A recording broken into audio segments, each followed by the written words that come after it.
Here we go. It's finally going to be the end of this doubleheader and the end of this series. Been kind of a crazy weekend. And by the way, it's 90s night again at Nationals Park. Brought it from Friday night to tonight. Well done, guys. Bay watch, so to speak.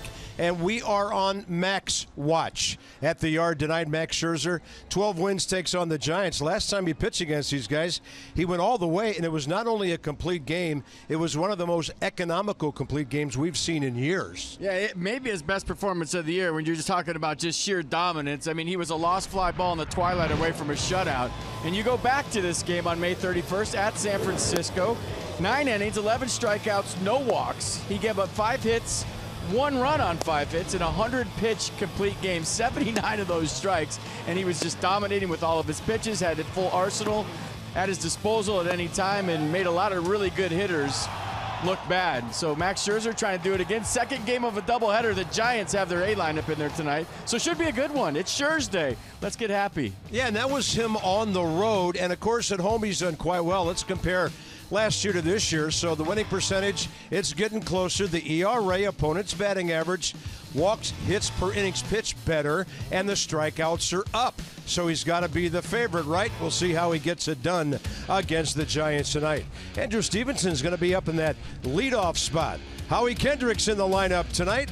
Murph is back in there, so is Ryan Zimmerman. So here we go. Chance to win another series in a few minutes.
PNC Bank, for the achiever in you.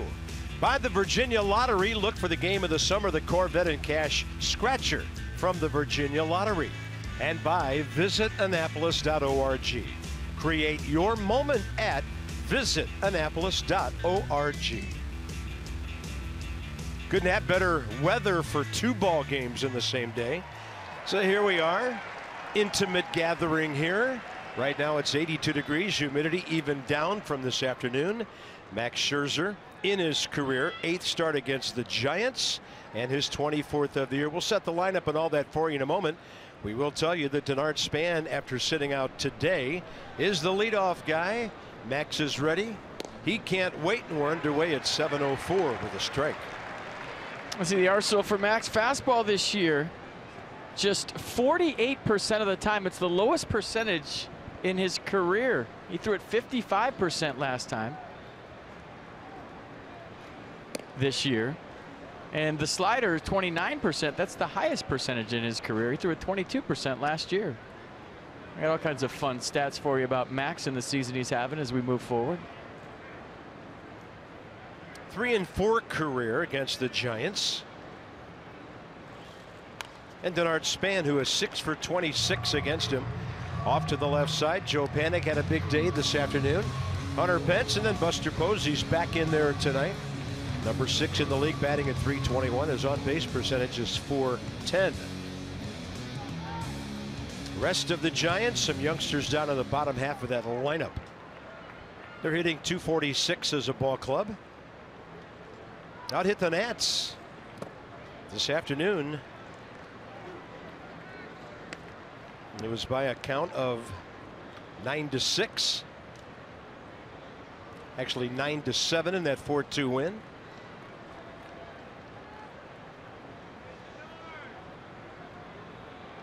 And Denard at .266, awaiting a 2-2 pitch. Grounded weakly to the right side for Daniel Murphy.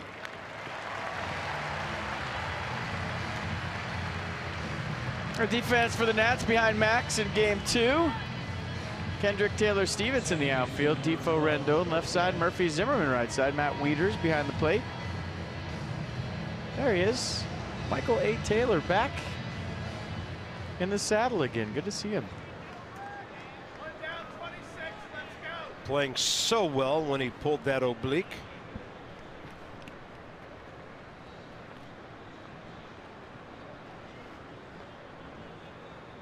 Joe Panik in the series, 4 for 8. 3 of those hits came today in the leadoff spot when he drove in a couple. Had a base on balls. Hit the ball hard the one time the Nats retired him. And Scherzer will drop the hook to the outside edge. 8-year veteran Chris Conroy joins the crew to work the plate for the nightcap. Crew chief Jerry Meals, here he is, first base. Chris Guccione and Ryan Addington, second and third.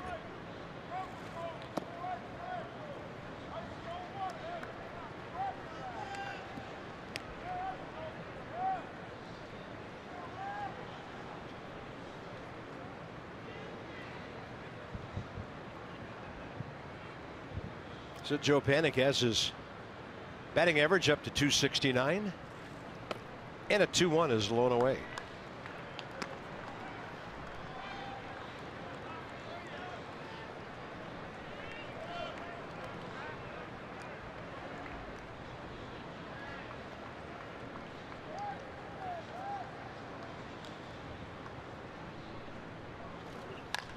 Ball well hit to right. Going back Stevenson, and he's got it.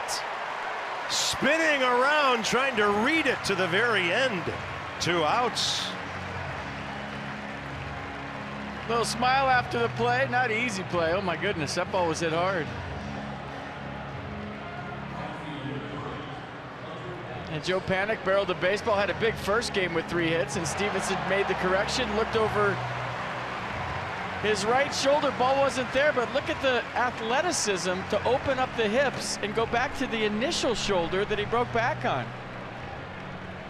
So did he do a 180 or a 360 right there? I'm confused. Either way, it's out number 2 here in the first. Yeah, 2's the key number. Here's Hunter Pence.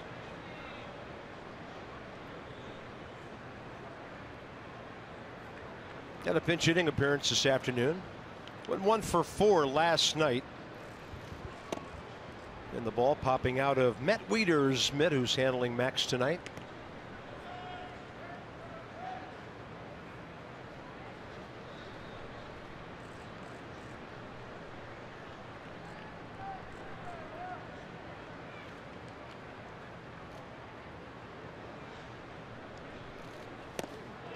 Some high heat at 95 for strike 2. Matt Wieters looks like he has a brand new glove back there. It's a couple that popped out already. And he keeps looking at it, spitting in it, rubbing it up, and it looks brand new, doesn't it? It does. It's like he just broke it out of the box. I guess he figures Max will break it in for him. 1-2. I'm calling he does not have that glove on next inning. You want to bet?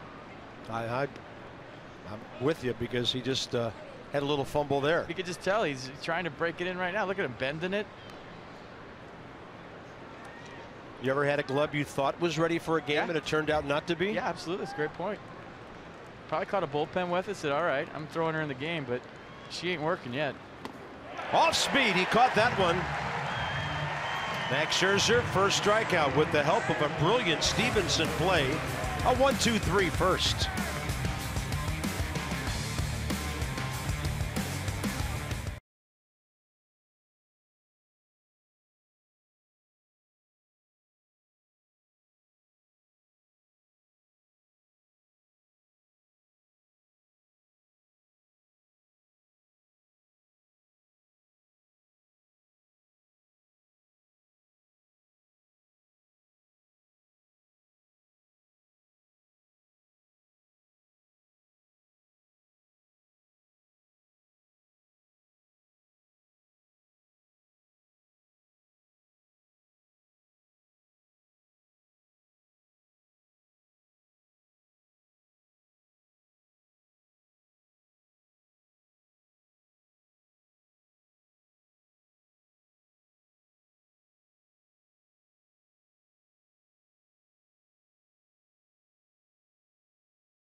I feel good, I'm going to play. If I don't feel good, then I'm not going to go out there and play. I want to be at 100% as I go out there. I've played through injury before, and I'm not going to do that anymore in my career. Of course, if we were in the playoffs right now, I'd tape it up and get out there and hobble the best I could and do that. But as of right now, as a team, I think we're doing a great job. You want to feel loved by your city and your team, and I have. So can't thank everybody enough for all the prayers and well wishes and things like that. He is a wise man, Bryce Harper, now at the age of 24, birthday in October, and great words. Can't wait till he's back healthy, and right now, may the healing process begin. Well, the best quote he had between games was, "Of course you're going to think the worst, and I'm one of the worst at it. I think I'm going to die every time I have a stomach ache." So yeah, when you hit the ground and you haven't had that feeling before, you probably thought of Adam Eaton, probably thought of all the bad things you could think of. That's what athletes do. You get scared. Matt Moore's 0-1 with a decent ERA, 3 in 2 starts against the Nats.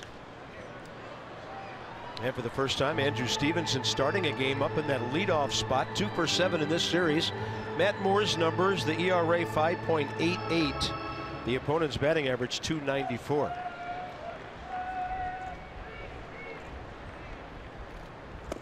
Swing and a miss on a big hook, diving down and away. Nats lineup still hitting 275. Defoe, Murphy, and in the middle, Zimmerman, Rendon, and Howie Kendrick, who has seen this pitcher quite a bit. 8 hits, 3 RBIs, 3 walks against Moore. Ed Wieters, and then, hey, how about that number 8 guy? Great to see Michael A. Taylor back in the lineup. As Wilmer Defoe took care of that hitting streak early this afternoon. This ball tailing away from Hunter Pence, and he will not be able to hold on to it in foul ground. Tough play. That thing slicing right into the wall down there.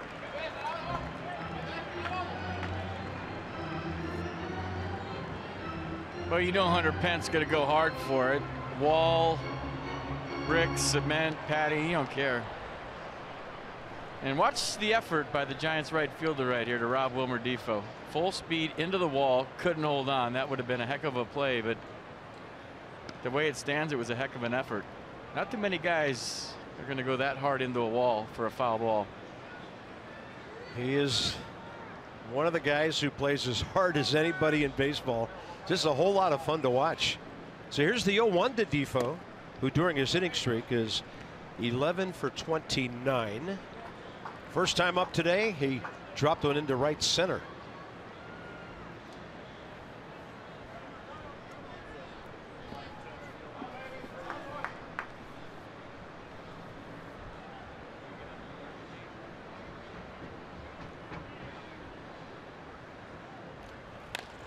Left side.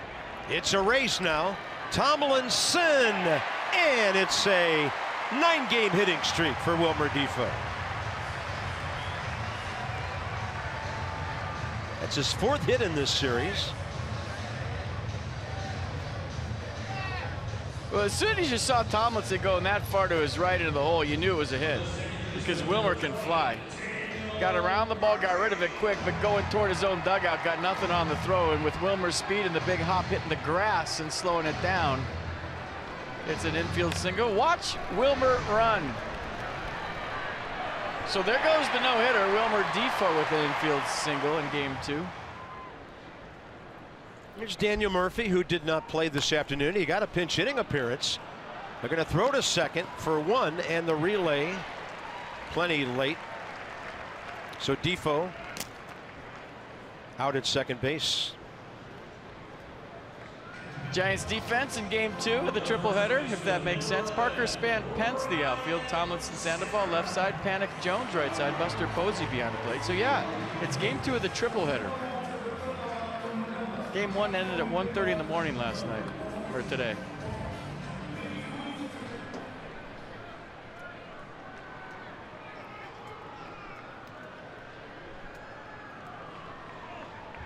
Ryan Zimmerman 0 for 4 this afternoon. No, we were so impressed with the Giants right-hander, 26-year-old Chris Stratton. Yeah, he's pretty good. Changeup was good. Curveball was nice. Fastball had command with run. There were scouts from other ball clubs here to specifically watch him this weekend, and in my opinion, they have no shot to get that guy away from the Giants. I think San Francisco's on to something with him.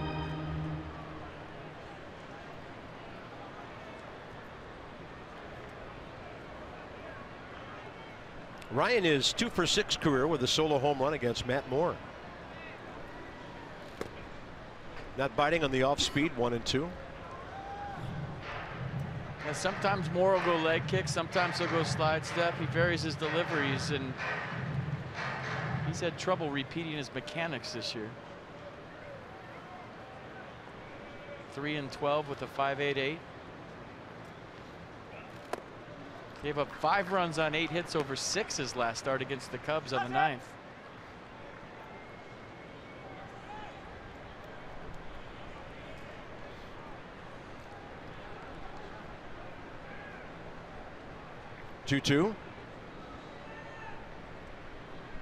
Short lead by Daniel Murphy.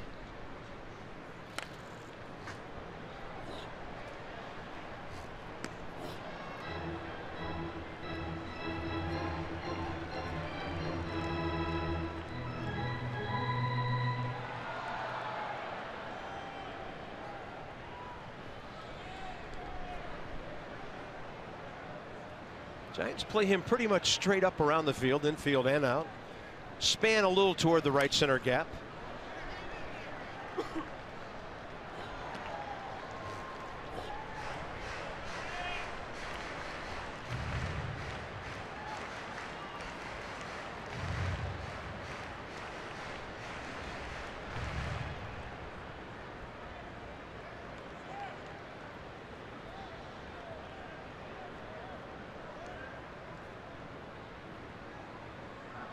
Matt Moore about to throw his 15th pitch, then he steps off.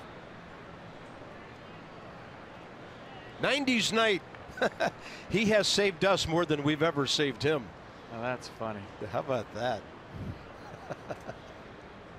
2-2 to Zimmerman, and he just hits one extremely hard out to center. Man, that thing hit the turf and almost took off on Denard Span. Ryan Zimmerman trying to save the inning. 3rd hit of the series. Private Ryan with the knock right back up the middle, line drive. Look at the knuckleball. Did you see that thing knuckling and all over the place? So there's the rotation. You square it up. When you say squaring the ball up, that's exactly what it means. You take the rotation off. 109-mile-an-hour line drive for Private Ryan.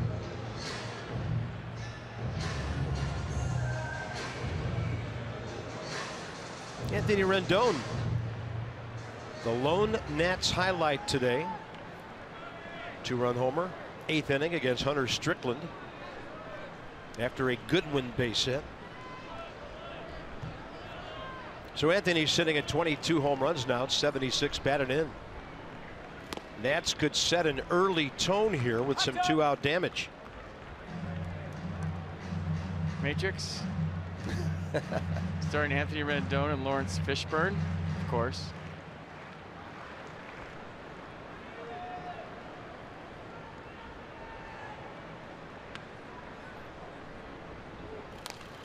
And this will be popped up over near the right field line. Ryder Jones and Joe Panik. Second baseman has the angle. That's it for the Nats in the bottom of the first after 2 hits. The nightcap is underway. No score.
That Matt Wieters was going to change gloves between innings. He tried to take the new one out there, gave it a test drive in the first inning and said, okay, big boy, you're going to take a rest tonight. I'm going with Old Faithful.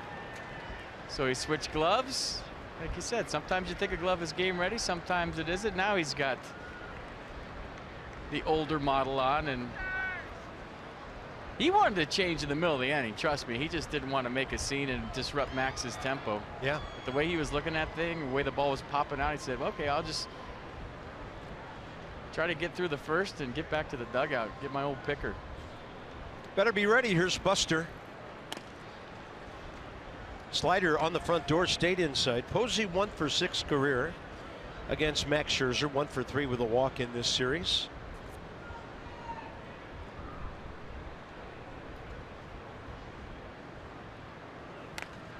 The night Max pitched the complete game, Buster Posey hit that ball you referred to out to left center, lost in the lights for an RBI double. Other than that, he was almost unhittable.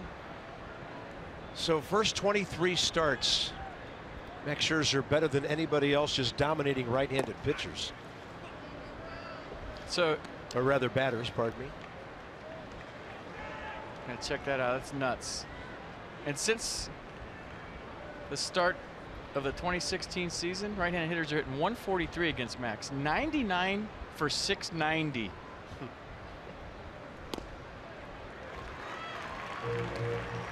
Overall opponent's batting average best at 170.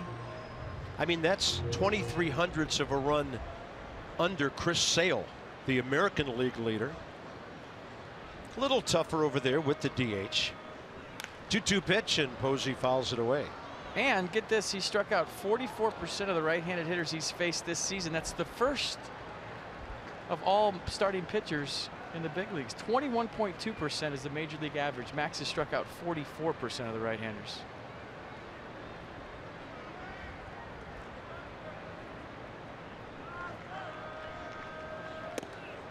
That'll move Buster way back, and the count goes 3-2.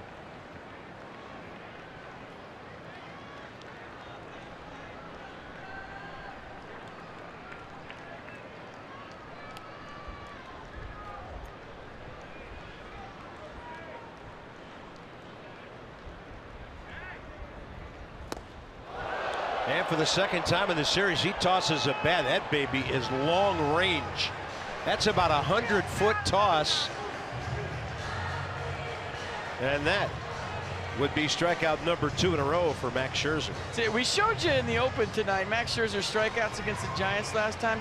He didn't just strike out the Giants. He made some of the best hitters in baseball look bad. And Buster Posey's one of the best hitters in baseball. And here you go, 3-2 changeup, and it goes flying in the stands. And by the way, don't try to catch a flying bat ever. Get out of the way, let that thing land, because it can do some damage. So 2 right-handed hitters faced tonight and 2 strikeouts.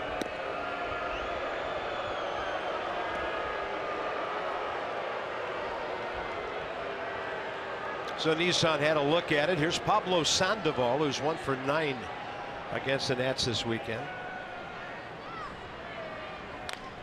And he goes out to right center. Ball's got some carry. Stevenson on the run. He's made 2 good plays for Max early in this game. That guy can fly out there.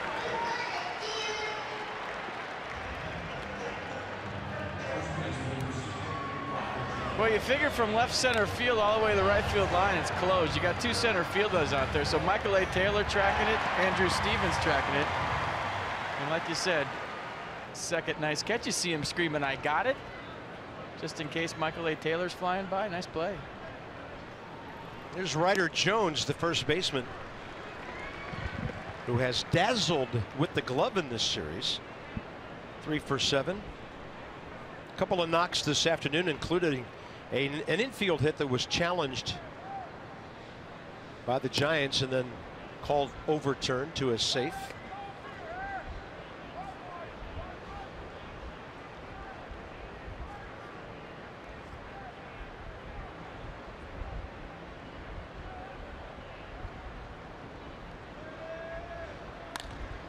Into left. Howie Kendrick drifting. Couple of strikeouts. 6 up, 6 down for Max Scherzer. Kendrick, Wieters, Taylor coming right up.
Enjoy a cold one tonight. Look forward to Miller time later in the ball game. That's brought to you by Miller Lite. I could use a cold coffee right now, or 7. Nata dude, what's up? A lot of kids here tonight. I see red people.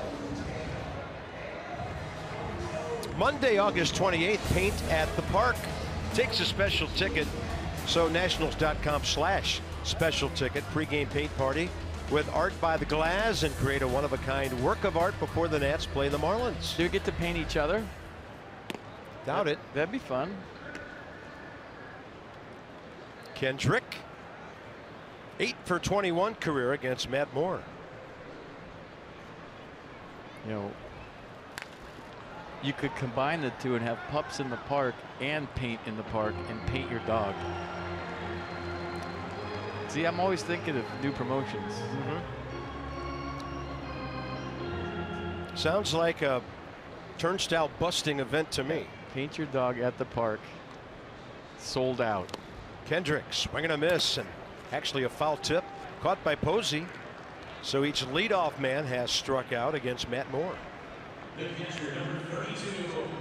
More on Moore brought to you by Jeep. And he's just had a nightmare early in games. Looking better tonight, although he did give up 2 hits in the first inning, one of them infield style. He's had trouble with lefties this year. They're hitting .387 against him, and they have a .459 on base percentage against him. And Wieters, that ball hugging the line, and it's fair. Pablo Sandoval fanned on it. Wieters digging for 2. We're going to have a play. He gets around the tag. No, he doesn't. Jared Parker really got on that ball in a hurry down the line, and Wieters tried to hook it around the outside of the bag. It'll be a base hit and a 7-4. I'll tell you what, Matt Wieters does not fly, but he didn't look 100% right there going into second. And now they're going to take a look at it. Chris Spire on the phone. Good hustle by Wieters. Try to stretch it into a double. Nice swing. Gets it by the Panda at third. Let's check out the slide. Ooh, if he held the bag, he might have been safe. I can't see where the tag is after his foot came off. This will show you. Watch this. He beats him initially. And then comes off and gets tagged out. There you go. Yeah. Michael A. Taylor gets a great hand from the crowd.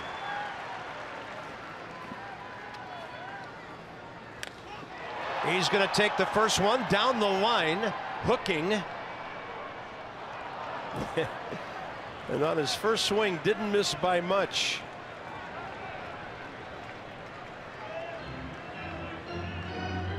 Michael A. playing so well. 278, 12 homers, 35 RBIs, 16 doubles, 10 steals when he strained that oblique. First DL stint of his career.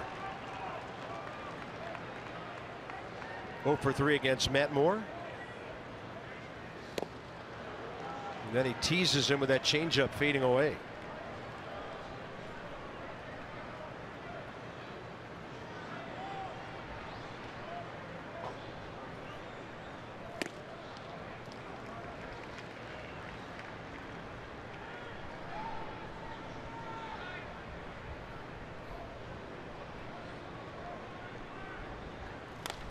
Got jammed. Did he get jammed into a hit? Welcome back. And then the ball is kicked by the shortstop Tomlinson out into left field. He was in full run. Then the ball ended up quite a ways out there.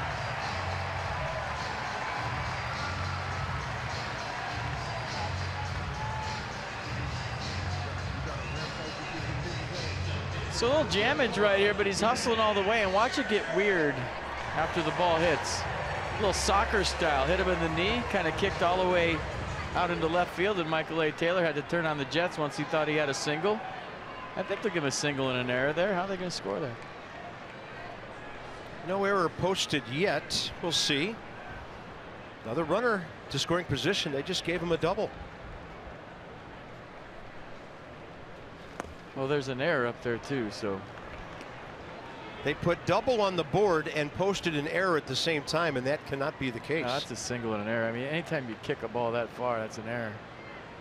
Plus, he was stopping after his turn. Anyways, this is where Max gets tough as a hitter. Yeah. 1-1 on the changeup. 6 for 9 with runners in scoring position this year. A homer and 5 RBI. There you go.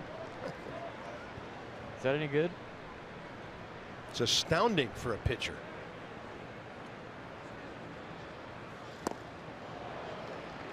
And the changeup had him out ahead.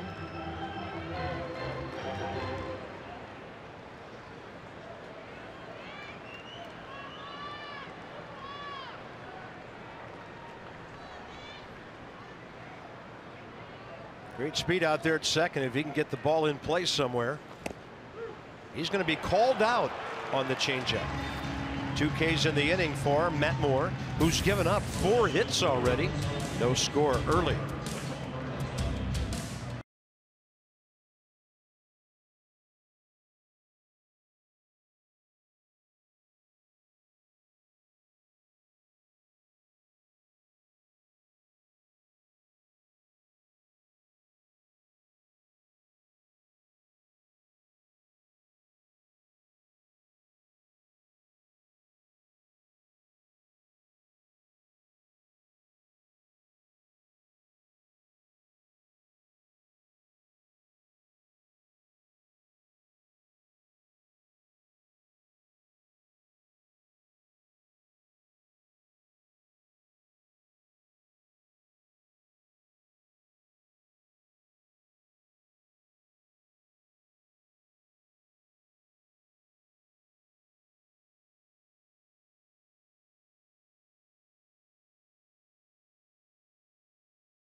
in his years in the major leagues and his experience in the postseason, Max Scherzer has learned how to prepare his body in order to be ready for what October brings. So in terms of a season progression for Max, he says that in his late August starts, he likes to really ramp things up, push himself in those starts in order to get his body ready for the physical test of October. Then in early September, he tries to back off a little bit. Maybe stop at 6 innings and 95 pitches, 7 innings and 105, somewhere in that range, instead of pushing for that extra frame and getting up north of 115. Then he wants to ramp back up again in late September to gear up for the postseason. So he pushes himself right around now, guys, then he backs off a little bit in early September, then hits the accelerator again down the stretch to be ready for October. All right, Dan, over 2 million vehicles sold and counting at Coons.com sideline report. 6 weeks to go. Max looking for number 13 tonight. There's Jared Parker, who got the outfield assist a moment ago on the Matt Wieters ball. Turned out to be a big play when Taylor got that hit. Nats would have had a couple of guys on base. Maybe a run.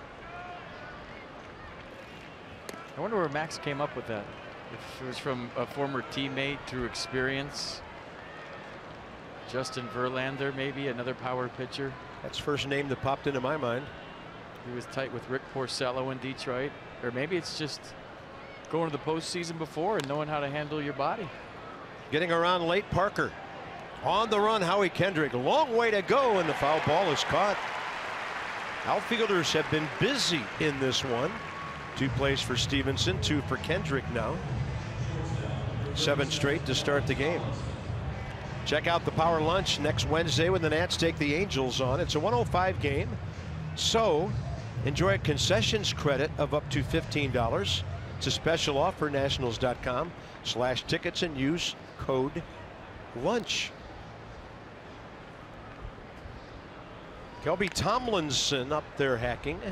1-for-1 career against Scherzer. That used to be the old businessman special. Remember those? Yeah. Probably can't say that anymore. You probably get in trouble. Power Lunch. I like it.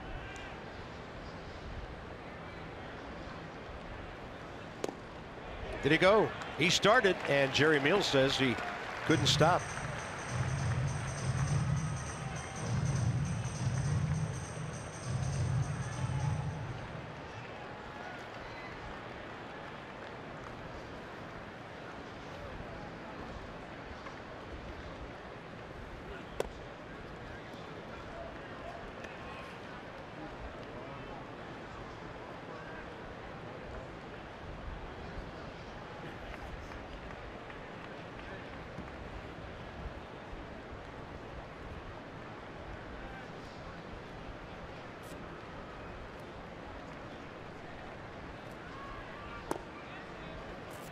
Two.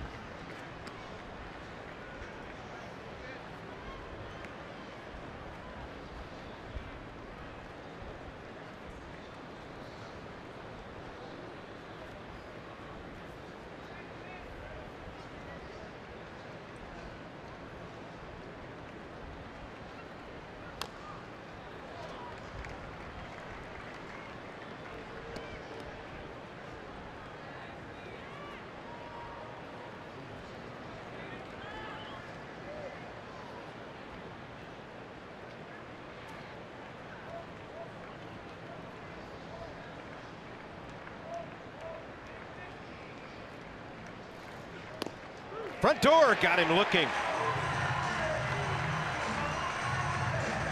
8 batters, 3 strikeouts.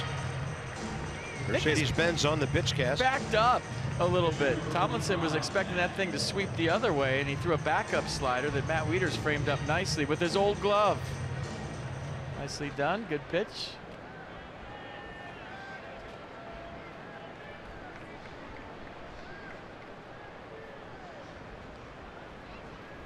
I heard of catchers breaking in new gloves. They dunk them in water and throw them in the dryer. You break in a new glove usually with shaving cream too, for you younger players out there. Just get the shaving cream out, rub it all over it.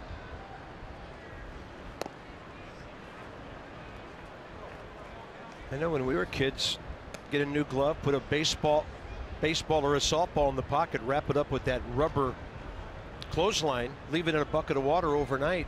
Yeah. Once it dried out, that thing was really loose in a hurry. Yeah, and it weighed 47 pounds, and you couldn't lift it up. It took a while to dry, as I said. 1-1 to Moore, 5 hits this year. That's the thing with the shaving cream. It doesn't weigh the glove down, and then you get either the end of a baseball bat, or sometimes they have those, you know, they check the tires on the truck thing, and you just sit there and beat it up and throw a ball in it, and that's how you break in a glove.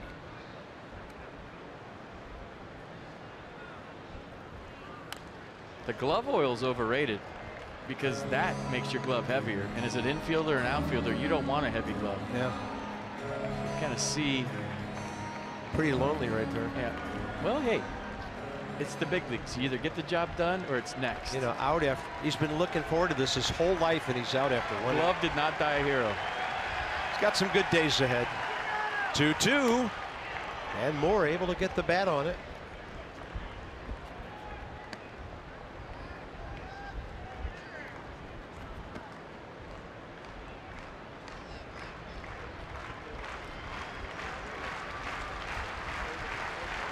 In rhythm. Crowd wants to see 9 in a row here to start the game.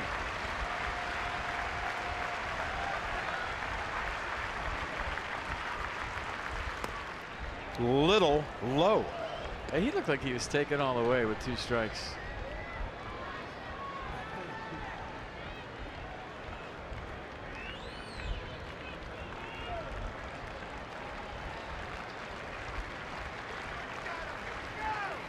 That's a strike. Not interested in that one either. Back Scherzer, 9 straight 4-on strikes.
Where we smile here at the ballpark. It's Smile It's Sunday, brought to you by Dominion National, providing innovative, high-value dental and vision benefits to area employers and individuals. Smile It's Sunday, especially if you get a souvenir.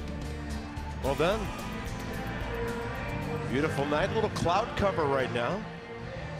82 degrees at game time. And coming up, top of the order, bottom of the third, Nats Road Ahead, driven by your local Chevy dealers. Visit ChevyFirst.com. So a day off tomorrow. Angels in, night game Tuesday, day game Wednesday. Geo Tuesday night, Tanner Roark on Wednesday. Then it's off to San Diego for 4 in that amazing ballpark out there. And the Nats will stop in Houston for 4 days, 3 games on the way back.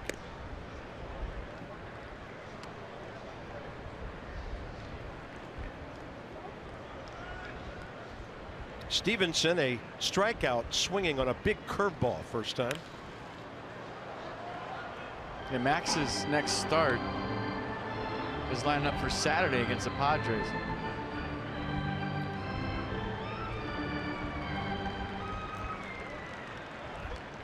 And you wonder where Steven Strasburg might fit in.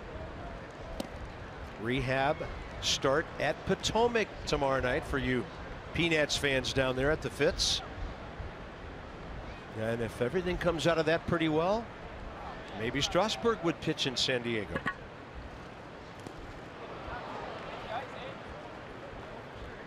Andrew Stevenson claiming he fouled the ball, and he got a big no from the home plate umpire, Chris Conroy. Home plate umpire can ask for help. They seldom do, it seems.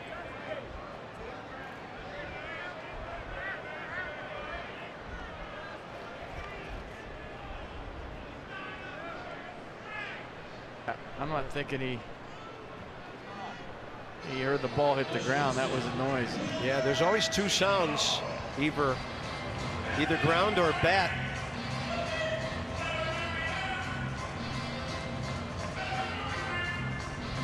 Wilmer Defoe has a base hit already. He's now 12 for 30 in a 9-game hitting streak.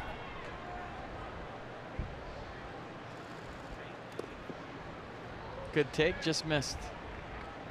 All the baseball's over except for, and I don't know how they got on, the Red Sox Yankees, the Sunday night game.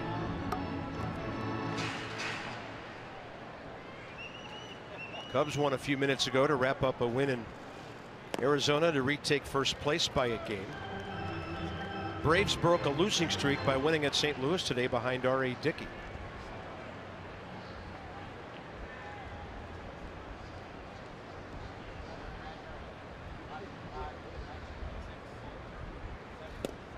Taking all the way on 2-0.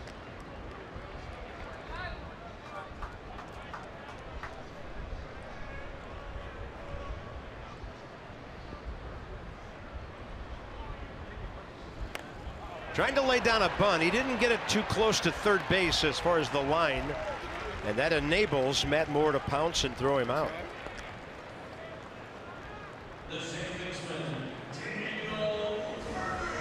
Not a bad idea. Gets a little more line right there. He's got himself a knock.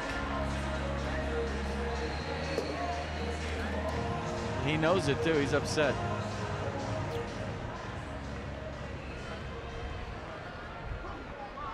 I like the way Wilmer's thinking out there. He's doing some really good things you like seeing from a number 2 hitter.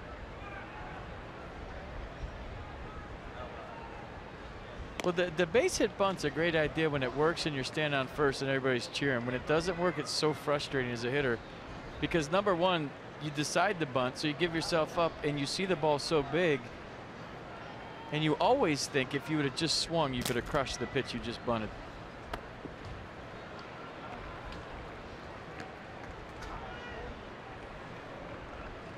Still frustrating. Yeah.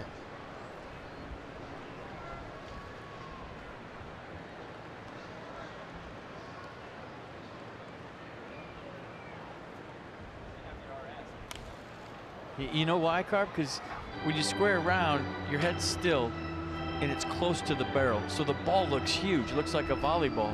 And if you don't get it to the line and you're out at first, you're thinking to yourself, why in the heck did I just try that? That was the dumbest idea ever.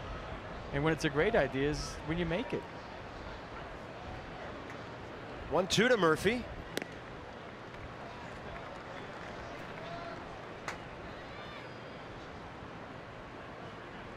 All right, Braveheart. I'm going to say that's a toupee, just guessing. What do you think? That's not.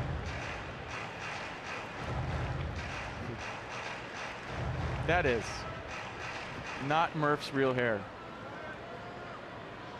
Had me fooled. Hey, I'd go to war with that guy any day. Murphy, and that's a loud sound. High in the air, left center. See you later. Number 20 for Daniel Murphy. The Nats are on top. Is this where he screams freedom when he crosses home plate?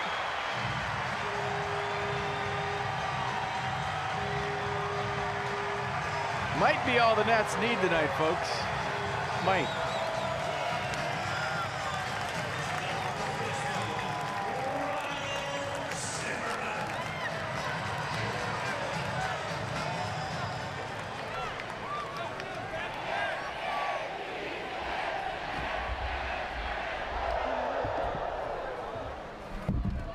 That ball was crushed. Serious oppo pop. Here's Zimmerman. Ryan has a base hit already. So the Nats have had at least a hit in every inning. 5 total for the team. Homer number 171.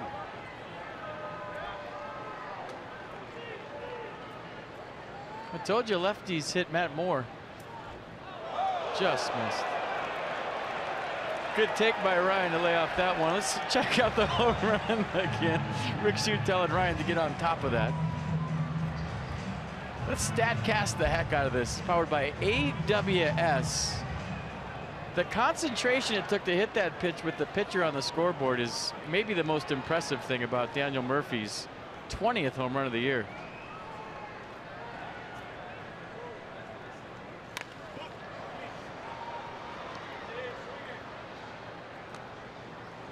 Here it is. 398 feet, 100.7 miles an hour. Optimal launch angle at 31.7 degrees. He's telling Rick Shue how he did it. Getting that elbow close to his body, barrel the baseball. Zimmerman to right. So the Nats have 2 homers in this doubleheader today. They both come from the number 3 hitters. Rendon, a 2-run shot this afternoon, and Murphy a solo to put Scherzer and the Nats up by 1.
Brought to you by the all-wheel drive RAV4. Toyota, what drives you? Visit buyatoyota.com for great deals.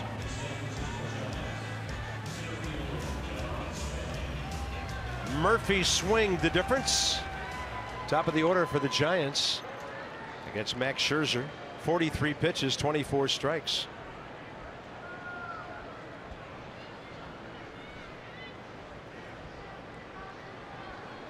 So Max has had a couple of good defensive plays behind him. 0 for 9 first time around the order with 4 Ks by the San Francisco offense. So Max has now pitched 12 pretty great innings against them this year.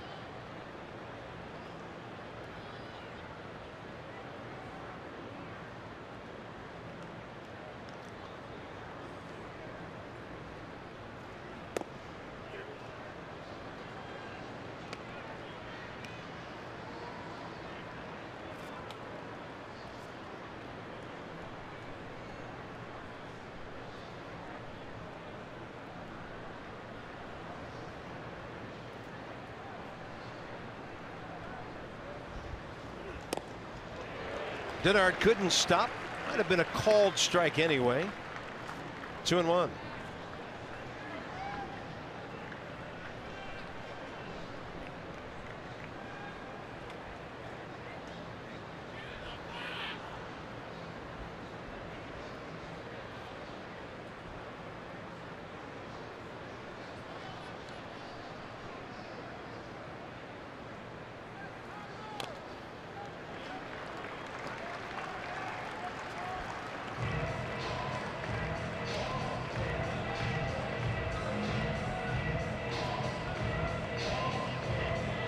I'm digging the 90s tunes tonight, by the way.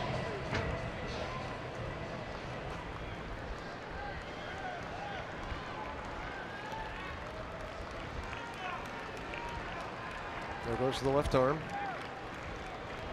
Denard's ready. 2-2. Off to the left side. Rendon circling behind it. Quick exchange. Denard Span beats it out.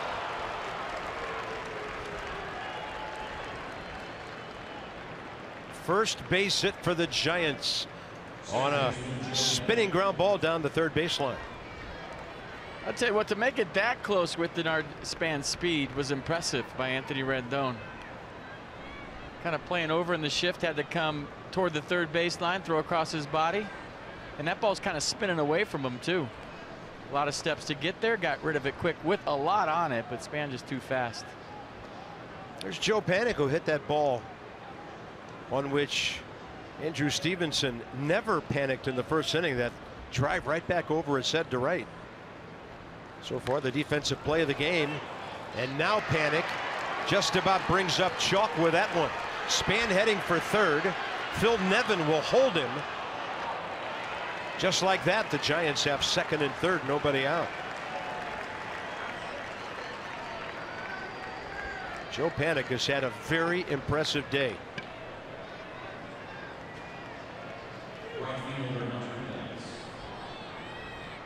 Well, a nice swing by Joe Panik. Fastball up and in. Max wanted that away. And Denard Span would have scored. You know, the old rule is with nobody out, you can't take a chance, but he was running through a stop sign here, and the way it was developing, he would have scored easily. So second, third, nobody out against a strikeout pitcher. We'll see if the Giants convert here, but Phil Nevin held him. I think he would have scored easily. Hunter Pence struck out first time.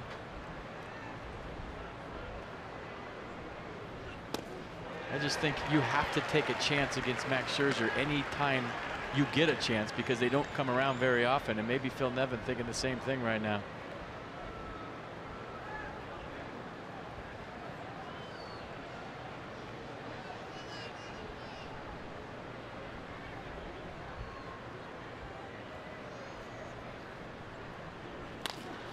Up the middle, that's going to drive in at least one. Panik right behind Span. Taylor's throw, strong, and he got it. Looked like that ball was right on Joe Panik's back, and Wieters didn't have to move the glove a whole lot. So the score stays tied on an amazing throw by Michael A. Taylor. Well, I saw Joe Panik lose a contact there. He just took it off his eye. I think Joe Panik's had concussion trouble this year, and he might have another. But the throw by Michael A. Taylor and the tag all in one motion. Watch this, folks. You forgot what a good arm Michael A. Taylor has? There it is. A bullet right on the money. The tag kind of takes care of itself right in Joe Panik's head. And I don't know if he was woozy, but it looked like Denard Span helped him back to the dugout. What a play by Michael A. Taylor. What a tag by Matt Wieters, and the old glove hangs onto the ball. How about that? Good call. Does the new mitt do that? Maybe not. So 3 hits in a row, 1 out. Hunter Pence still at first. Here's Buster Posey. Still think that's a good send by Phil Nevin. You got to take a chance. Even with nobody out and Buster Posey coming up, it looked like Panik was going to score easily just because the ball wasn't hit that hard.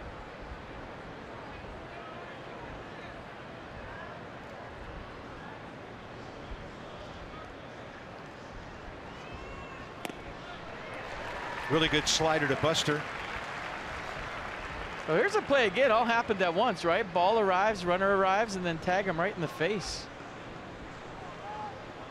And then when he was walking back to the dugout, I saw the contact sticking on his cheek, and he pulled it off.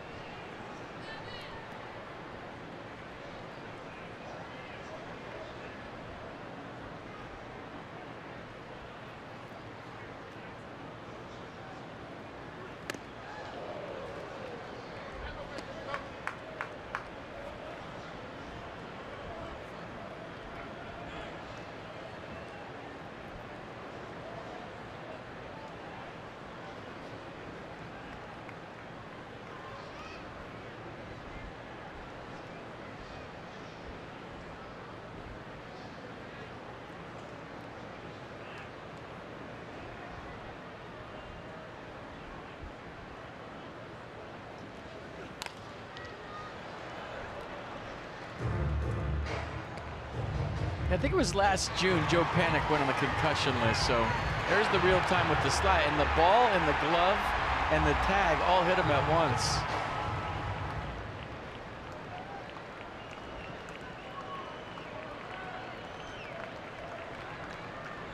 And Denard kind of held him up going back to the dugout. You see that?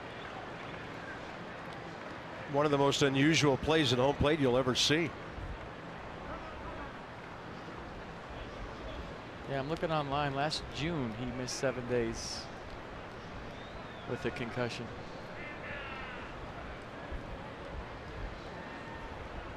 And I think he went down underneath.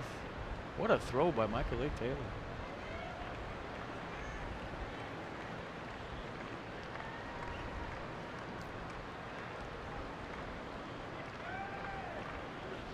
Posey on a pitch close, taking.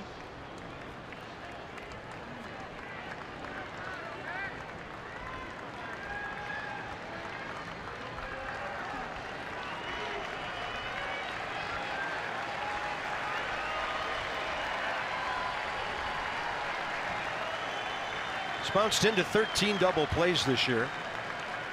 Nationals have turned 99.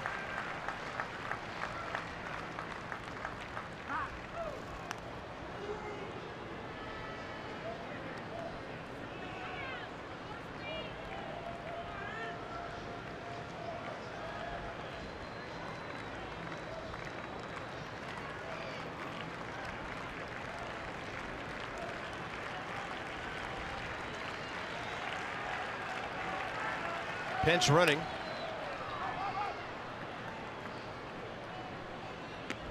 Yeah, being told 91 miles an hour on the Michael A. Taylor throw. StatCast telling us.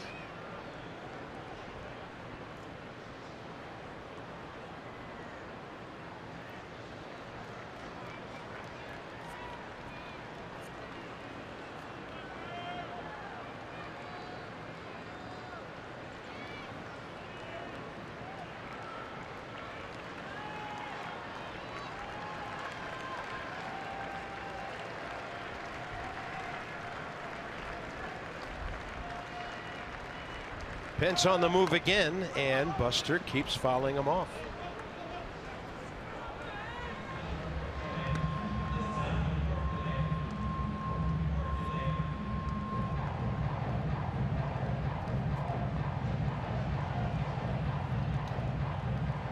Yeah, Buster Posey gets into a lot of double plays. Bruce Bochy trying to stay out of that right here, and he puts the ball in play, so makes sense.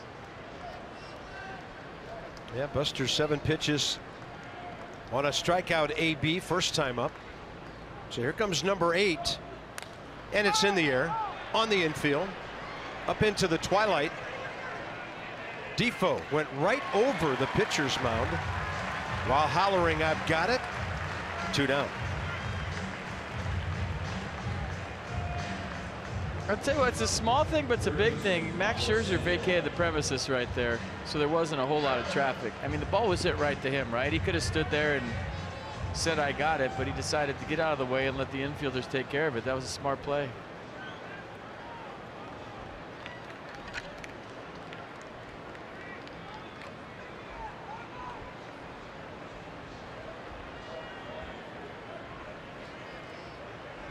Sandoval, a fly ball to deep right center first time that Andrew Stevenson ran down in the gap.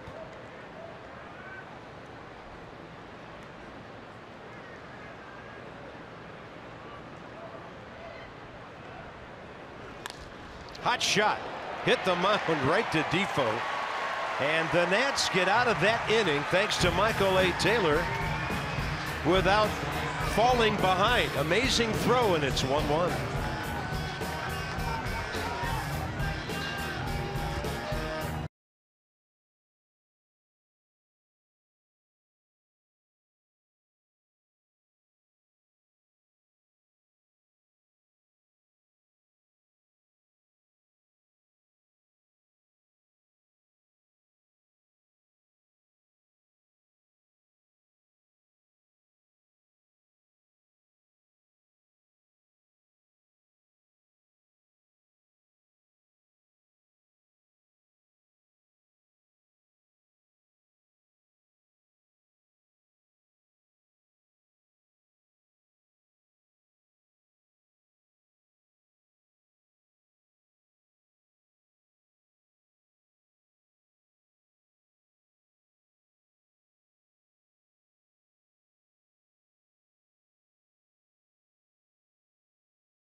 Teenage Mutant Ninja Turtle presidents.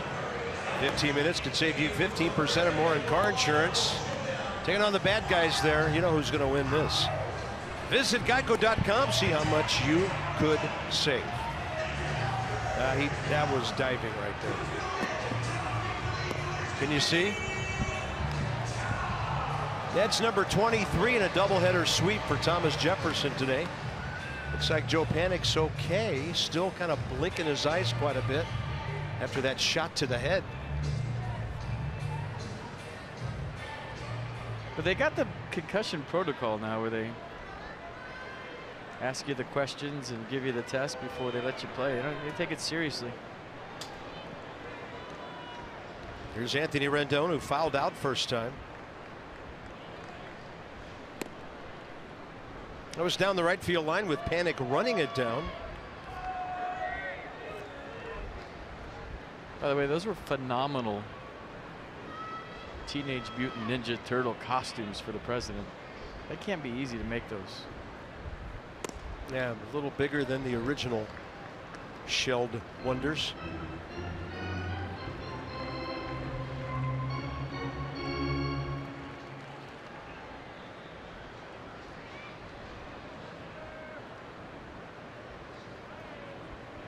Rendon hits it hard, but that's right where Joe Panik is playing him for the first out, fourth inning.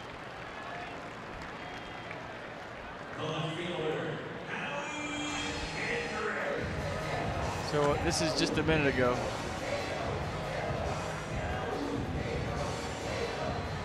Yeah, he's not all there, man. I mean, he made a nice play right there. I've been there, done that. I had 7 concussions, and he's got the look. You just kind of feel like you're in a dream state, and it's just a weird feeling. Anybody that's had one knows. Yeah, last year he went on the 7-day DL. Then he tried to come back and had to go on the 15-day DL. He didn't look right to me. Scuffling. It's always you make faces because it's such a funny feeling. You're just trying to shake the cobwebs, and it's a horrible feeling. I had amnesia twice where I woke up in the hospital, didn't know my name. It's the worst. 0-2 with 1 out. Howie Kendrick has one blown by him on the inside edge. Matt Moore gave up a homer to Murphy, but he's been tough other than that, despite giving up a handful of hits. All right, Angels are coming to town for a couple of days. Here they come. 15th and 16th at Nats Park. 7:05, 105. So Wednesday start is 105. So come to the yard. Mike Trout in town. Albert Pujols in town. Go to nationals.com for information.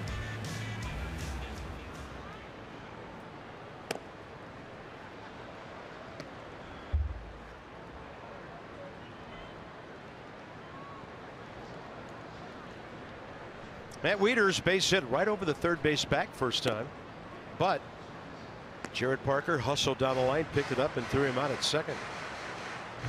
We had some interesting baseball base running adventures in this one so far.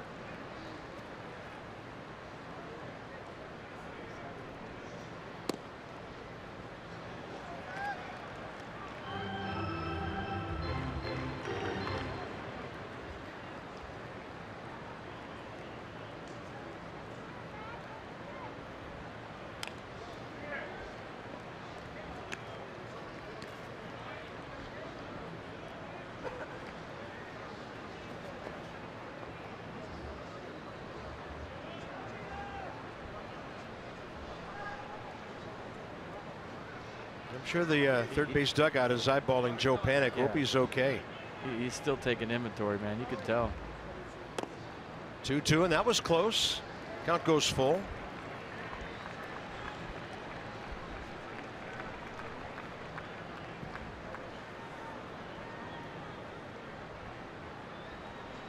Payoff pitch. Wieters reaching, and to his left, Kelby Tomlinson. And the Nationals, for the first time tonight in the nightcap, go 1-2-3. The fourth inning of Nationals baseball was brought to you by the all-wheel drive RAV4. Toyota, what drives you? Visit buyatoyota.com for great deals.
Salute them. In fact, we've had our troops with us twice today. What an honor for us.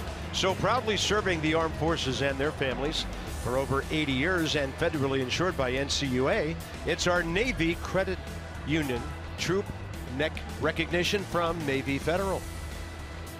Thank you for your service. Here's Max Scherzer.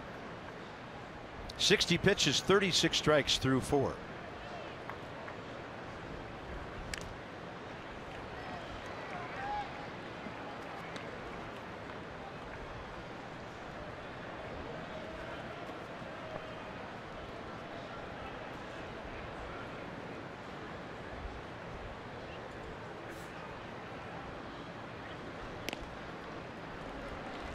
Well, Chris Conroy got it right. Wasn't where Wieters was set up, but that pitch got the plate on the other side, and he called it a strike. Ryder Jones, fly ball to Kendrick, first time.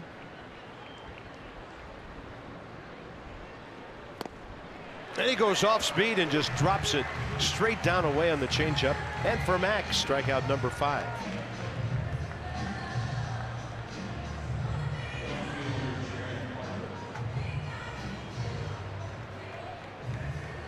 Nasty changeup right there for the strikeout. You know, I'm watching that replay again of Michael A. Taylor's throw, Carp. The throw actually hit Joe Panik in the head, and Matt Wieters kind of trapped the ball off of Joe Panik's head.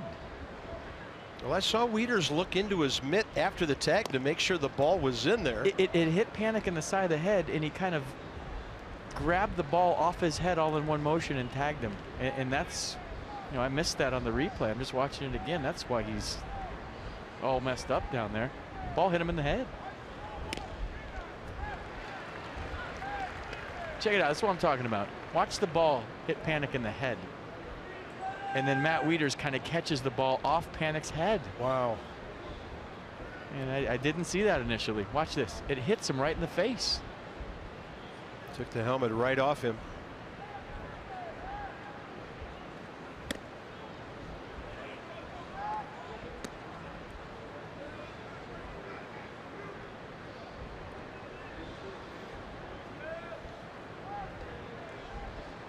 2-1 to Jarrett Parker, who fouled out to Kendrick first time down the left field line.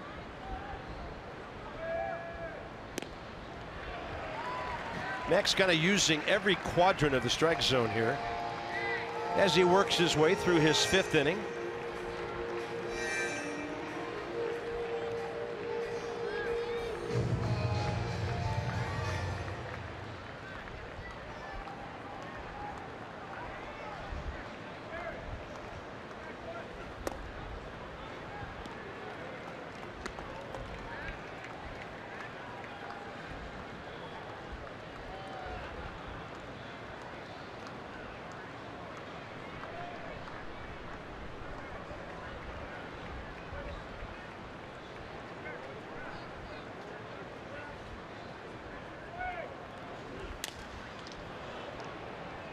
And he'll have to go back for another bat.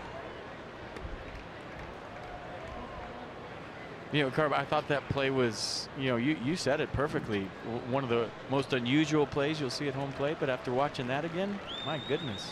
It's a 1 in 100,000 throw play. That's strange. Never seen that. I mean, you see throws hit runners, usually when the throws coming from behind them. This was a full-on T-bone job right into, right into his temple area. I mean, that was dangerous. Yeah, his head used the ball as a backstop, and Matt Wieters just caught it off the backstop.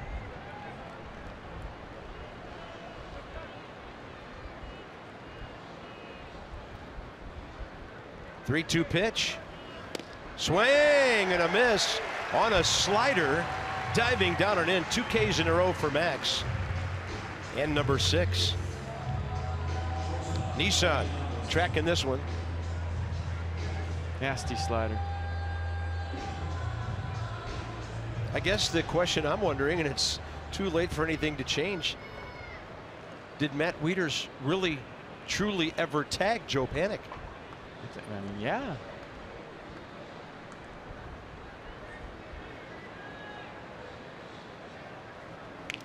But I guess the point is the ball goes to the backstop. if Joe Panik's head isn't there.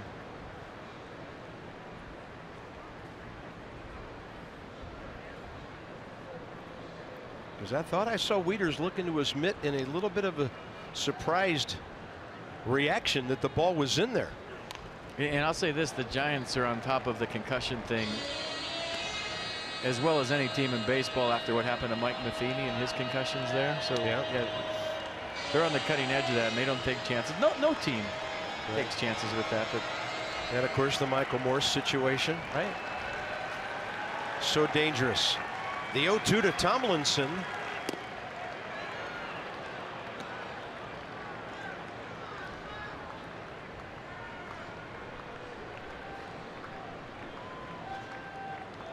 Max right now at about 15 pitches per inning.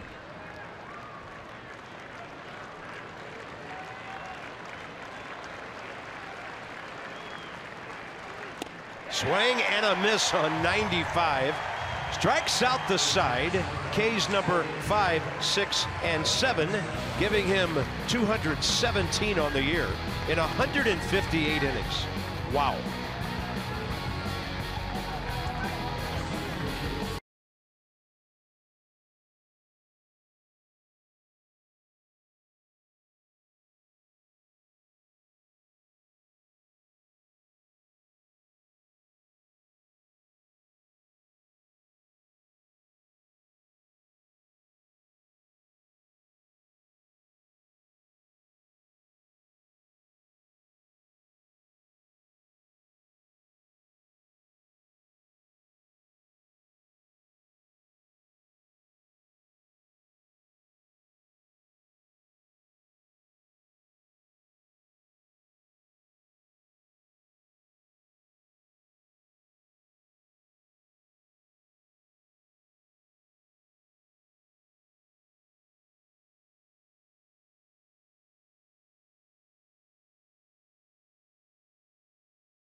We head bottom 5. Michael A. Taylor back in action today after missing the last 5 weeks due to an oblique injury. He said earlier today he didn't expect it to take that long and said with a smile, obliques are terrible things. So the numbers on his rehab stint weren't great for Michael, but he said he's actually been feeling pretty good lately, just making some loud outs. But mostly for Michael, he's been trying to get to a point where he could swing and not think about the oblique, not have to worry that if he swung and missed or check swung, that he'd feel any pain. And he said the toughest part of the rehab was kind of conquering that mental hurdle. He's good now, though. He played in a doubleheader at Hartford yesterday, guys, now appearing in his second game today. Yeah, got a little outfield time at the end of game 1 this afternoon. Dropped a base hit into left center, first time up. Well, he was, you know, the story of the year, I think, one of the main ones, filling in for Adam Eaton. It's good to have him back, and it's good to watch him emerge into the player everybody was hoping and thought he would be. There's a high drive down the left field line. Hooking to the left and not too far from the first one he hit last time up. Dan with our Coons.com sideline report. Over 2 million vehicles sold and counting. Those are the Nats Bartman seats right there where that ball landed. Yeah, a lot of the ballparks now to crowd those seats in as close as they can to the playing field. Have those climbing risers down each line in the corners. Not a whole lot of room in foul ground here. Hitters like that.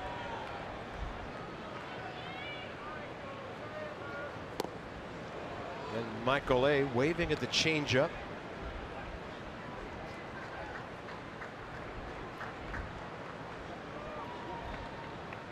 So he's hitting .281. Adam Eaton's batting average when he got hurt, .297.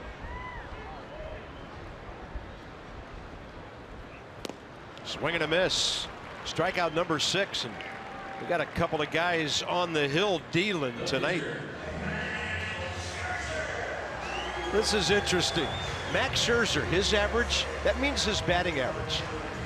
So this year, he is hitting higher than people are against him. Not sure I've ever seen a number like that before, but that's amazing. And 2 years ago was even better. That might be the best graphic we've ever shown. First pitch swinging out to center, and Denard spanned there in plenty of time. 2 outs. 6 in a row retired by Matt Moore since the Daniel Murphy opposite field home run.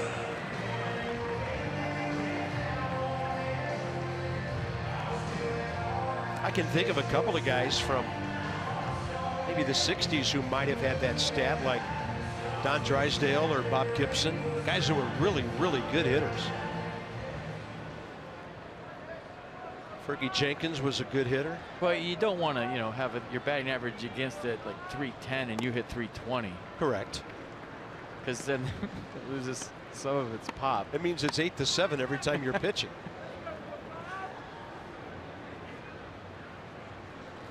Matt Moore has worked over Andrew Stevenson here with some breaking stuff, so Andrew trying not to get to 2 strikes.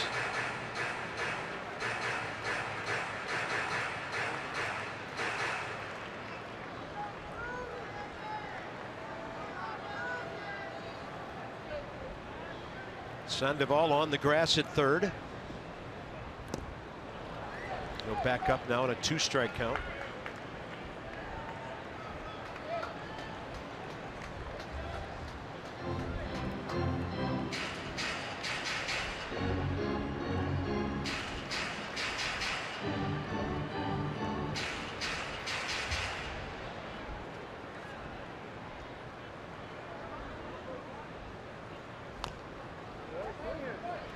See a steady die to that frisbee until he can do something with it. But it's easy to say up here when you don't have the adrenaline going through your body like Stevenson does right now. But if you think the other way, it takes care of that pitch. Just let it get deep and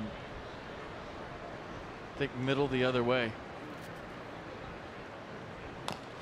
But he's in pull mode right now, maybe thinking he's not going to throw me another one. Here comes that heater, and it's a respectable heater. It averages 92.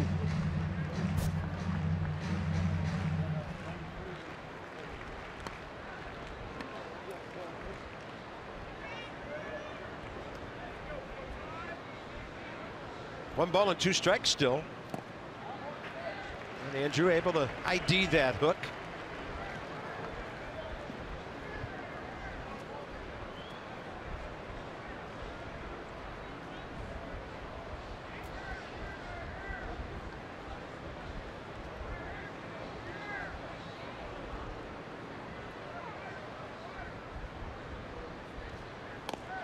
That's paint on the outside edge. 7 Ks for Matt Moore. He has rung up Andrew Stevenson 3 times. Quite a ball game as we go to the 6th.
Yeah, sometimes when we're here at home, all that we see is the color red. Everything else just kind of blends into the background. Here's Max Scherzer, 6th inning of work. Pitch number 75. And it's hit pretty well out to center by Matt Moore. And Michael Lay Taylor goes to get it. What a return to the starting lineup for him tonight. Denard Span used to run routes like that in this yard, and I bet he's pretty impressed with what he just saw. Well, you're cheating up because it's the pitcher, right? And in a 1-1 game in the 6th inning, this is a leadoff double or more. 4 more that Michael A. Taylor takes away from Moore. Look at the full extension right here. As far as you can possibly reach, it hits the pinky part of the glove and rolls into the pocket. Max Scherzer loves it, and so do we. What a play by Michael A. Taylor. Having an amazing night in center field. Here's Denard, who thought he was going to be batting with somebody in scoring position. You know, FP for plays right back over the center fielder's head. That reminds me a lot of the one Roger Bernardina made here years ago. Guys just turning and tearing to the spot. Michael H. is kind of closing his eyes and gathering himself right there. Fantastic. I think Bernardina may have left his feet, but yeah, very similar. The fully outstretched on the run. Yeah, Roger ended up on the ground on his. I mean, the long arms and long legs, I don't think a lot of center fielders make that play. Hitters are like, these guys are tough enough to get hits against, and now the defense doing this to us. Well, I think guys play defense like that behind their best pitchers because they're on their toes. First 3 guys in the Giants lineup have hits. They came back to back to back in the 4th to produce that run in the panic tag play at home.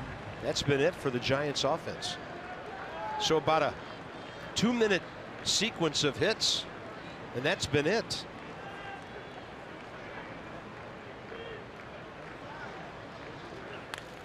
Span to left, and that ball falling. Those are the only kind that fall in when you're facing an ace.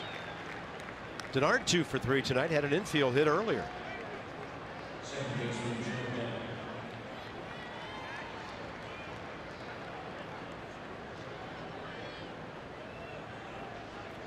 So here's Joe Panik.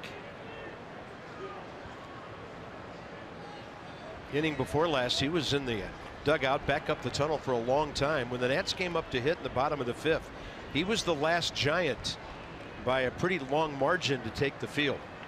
Well, they were just talking about it while he got in the box, talking about the play to each other. Matt Wieters and Joe Panik.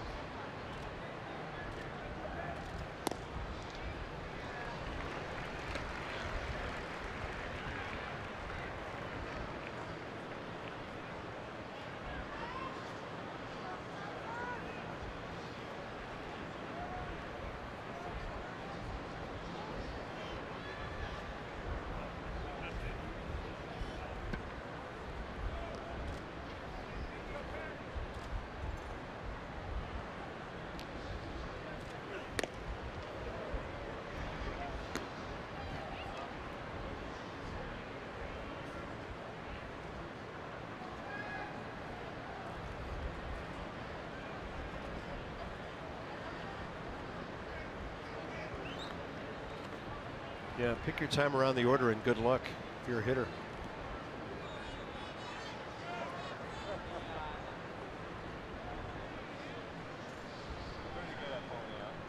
Scherzer with a hold. And then a 1-1 that stays up and away.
2-2 with one out. Span a medium lead.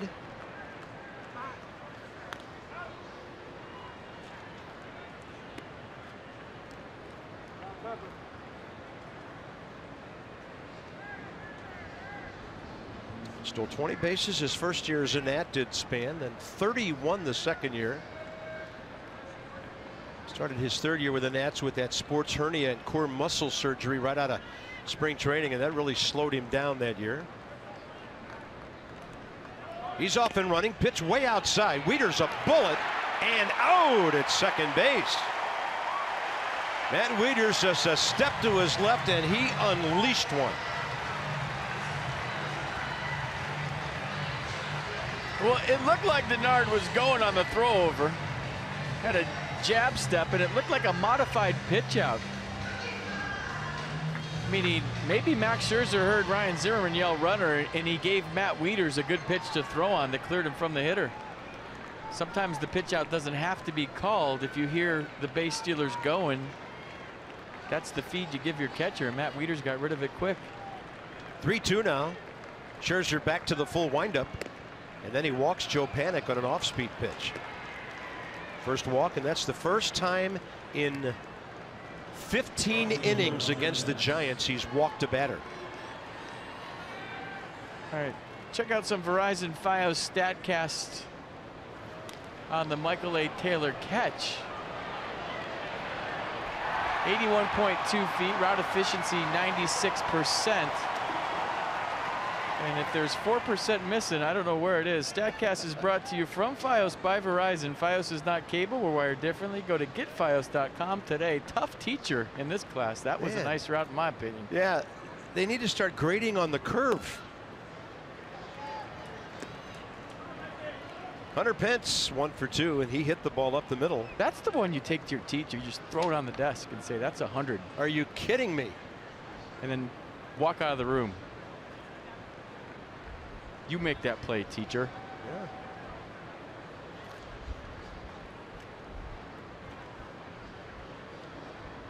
Yeah. '96. I aced that.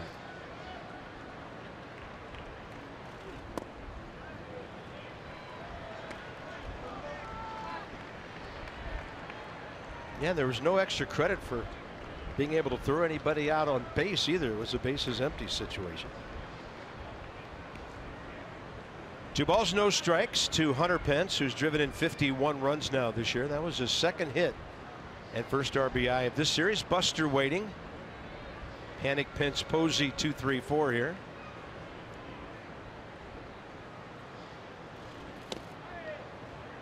Suddenly Max goes 3-0 after walking Panik, and Buster's about the last guy you want to face in a situation with guys on. Boy, he's gonna swing right here if he gets anything close. Crowd trying to help Max along here.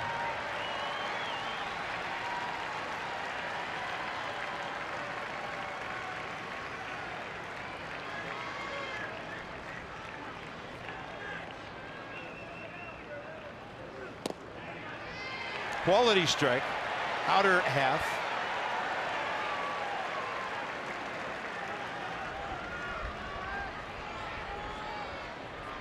Just get the corner. What do you got? Maybe a seam. Hunter Pence not happy about it.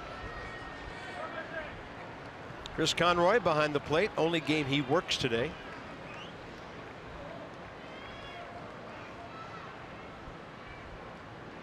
And a 3-1 pitch. Out there again.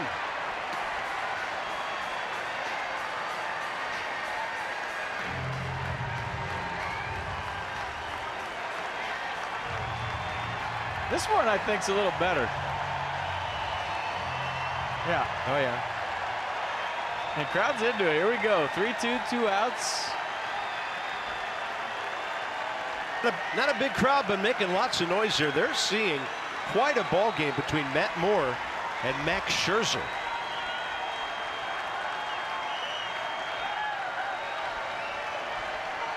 Three-2 on the move is Panik. Changeup. My crowd is into it. I love it.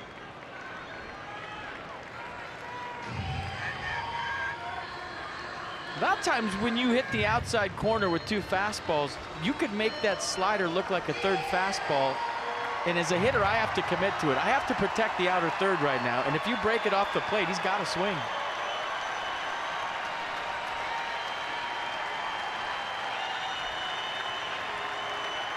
Yeah, I love the crowd reaction here on their feet in the 6th inning. Payoff again. Got it. And you're going to have a very unhappy hitter walking away from the plate. Max took him further outside. Strikeout number 8. 1-1. How good is this nightcap?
Historic 125th season of Maryland football on sale starting at just $25. Visit terps125.com or call 1-800-I'm-a-Terp to purchase your tickets now.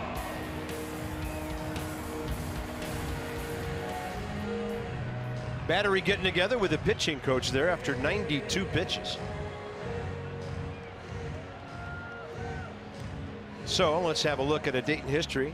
Brought to you by University of Maryland, University College. Lou Gehrig, only the 2nd guy to hit 2 home runs off Walter Johnson at Old Griffith Stadium. On the ball by Defoe, dropped by Moore, and he had still plenty of time. So Wilmer out on 1 pitch. His 2nd comebacker. The other was a bunt, and here's Daniel Murphy.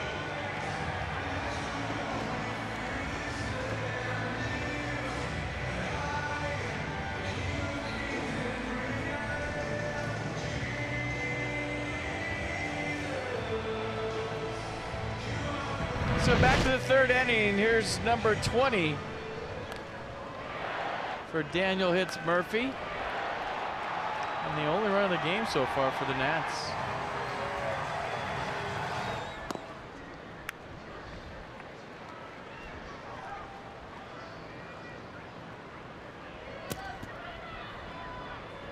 .133 hits, 57 extra base hits as Murphy made it to 20 home runs. 4 players with 20 or more home runs, tied with Baltimore and Cincinnati for the most by any team.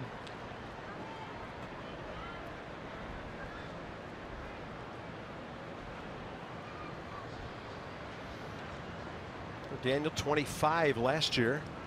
He's already surpassed his 56 multi-hit games, or rather extra base hits last year. Just been chugging along, doing his thing. And he's going to be called out as Matt Moore gets one to the outer half. And now Murphy not happy as he walks away. He looks like he smelled something horrible with that look. Wow. And he's thinking, there's no way I can hit that pitch. Look at, ew.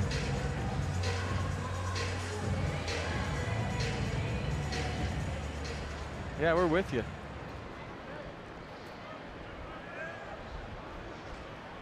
2 outs, bases empty. Ryan Zimmerman. Matt Moore mixing things up here pretty well. Ryan may have something big on his mind in a 2-out, bases empty tie game situation.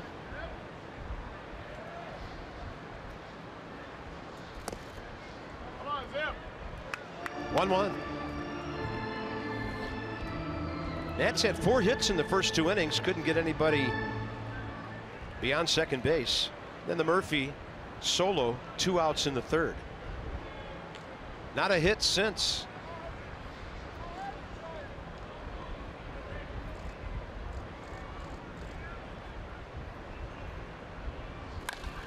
Yeah, he's got something big on his mind.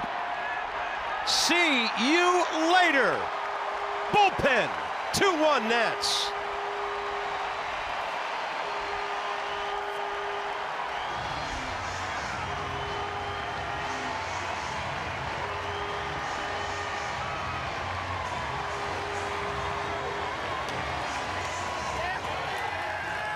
'27 for Ryan Zimmerman.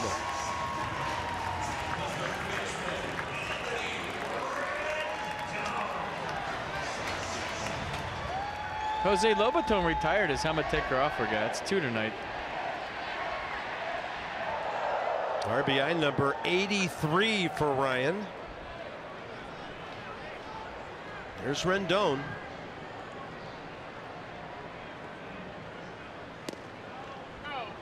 And taking low in the zone for a strike. Might have heard the skipper in the background there. You heard about Ryan's home run too. Did you hear him as soon as he hit it? Scream. That's what he does. Dusty lets it rip when he thinks one's out of here. And as soon as Ryan made contact with that, you heard, oh, and that was Dusty Baker. Show it to me again. Little cut fastball down and in, and Ryan made him pay. Heard it that time.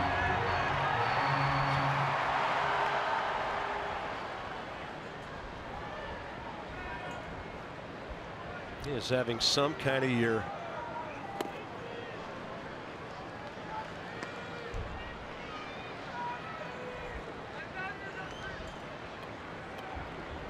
We talked about this afternoon for a while, maybe a long while. The Nats have a superstar bat to replace. Of all the injuries this year, by far the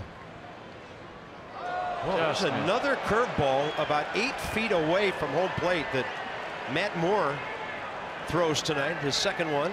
Let's take a listen to Dusty Baker on the home run.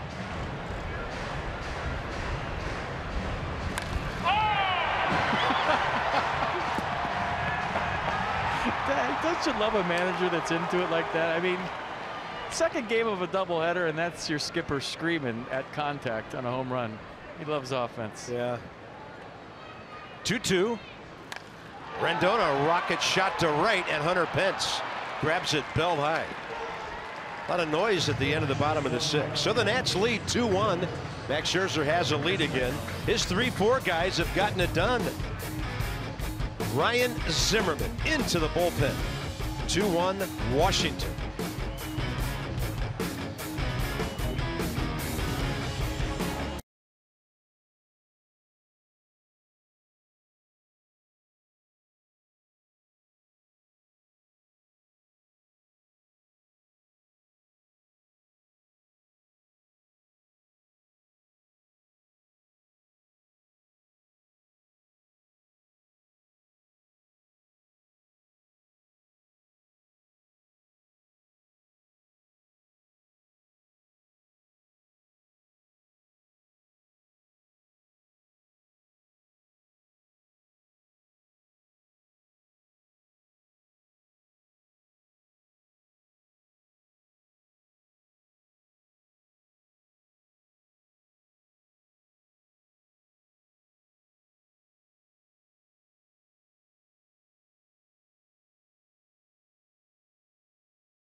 Baseball break brought to you by T-Mobile. One of the great feel-good stories of the year.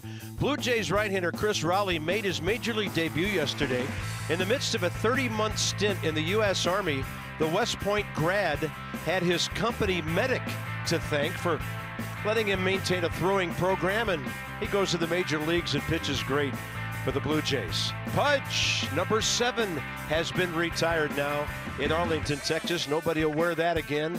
And the much-rumored deal sending Neil Walker to Milwaukee has taken place. And we'll see the Brewers 2 road trips from now.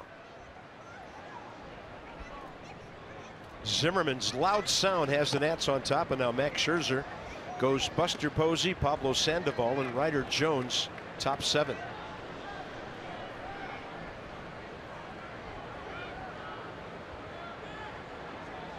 Buster a strikeout and a pop-up in the series. He's 1 for 5. On the ground to Rendon. Long throw. Zimmerman into foul territory and then back to touch the bag.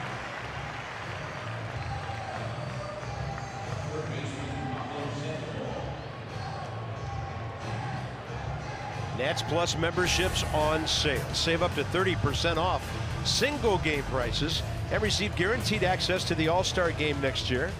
And enjoy the best member benefits package in Major League Baseball. Visit nationals.com/Nats Plus.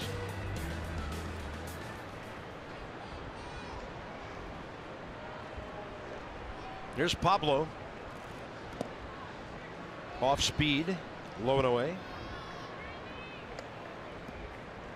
He's hit the ball hard twice tonight. The drive to the gap caught by Stevenson. Shot up the middle last time, and with a runner at first, Wilmer Defoe stepped on second base to end that 4th inning. And that is crushed. Absolutely killed off the facing of the upper deck to tie the game. Pablo Sandoval's first homer since returning to the Giants. And his second career against Scherzer.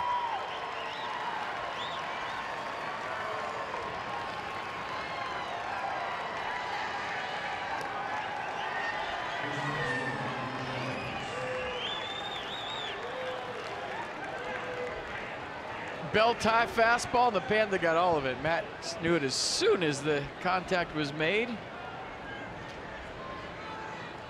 Hit the facing of the 3rd deck. On a line. Tie game just like that. Here's Ryder Jones.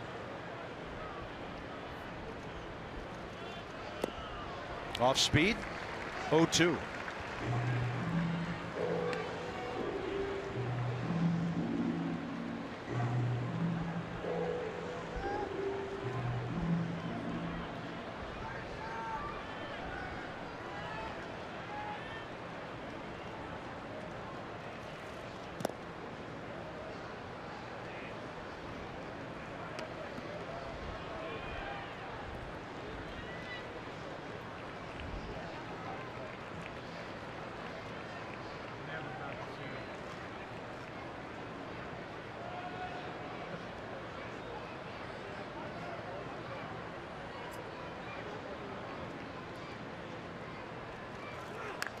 Yeah, that thing in Boston just never worked out for Sandoval. You know, San Francisco's a big market, but it's not, you know, a Boston market. Like where, you know, I think it went downhill when they caught him liking pictures on Instagram in the middle of a game. You know, Red Sox fans, they're diehard baseball fans. They don't deal with stuff like that, especially with the new guy. And you know, he's in a comfortable place where he's had success, and that, you know, that helps. Yeah, Pablo just turned 30. Keeps himself in good shape. He's got a chance to play a lot more in the major leagues. That was a huge contract he signed up there. So Scherzer, strikeout number 9, second out here. Top 7 with Jarrett Parker next.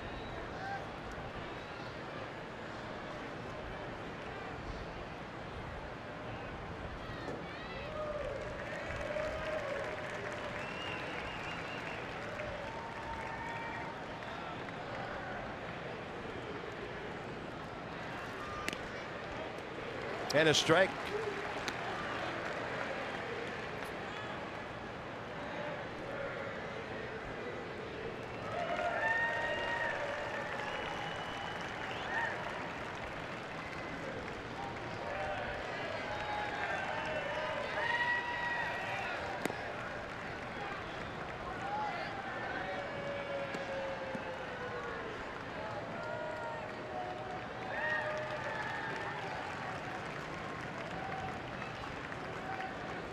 Shift on with Murphy in short right. Over Defoe, heels to the grass, up the middle to the right. And a 1-1 is just upstairs.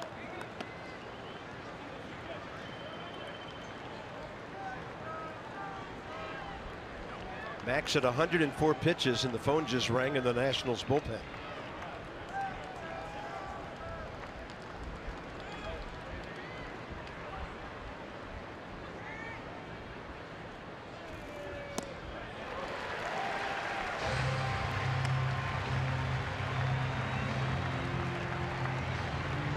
Crowd should be into it here. 2 strikes, 2 outs, tie game, 7th inning.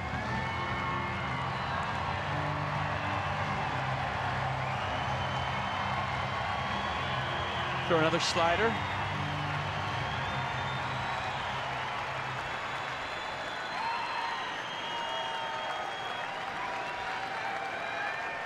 Two pitch to Parker.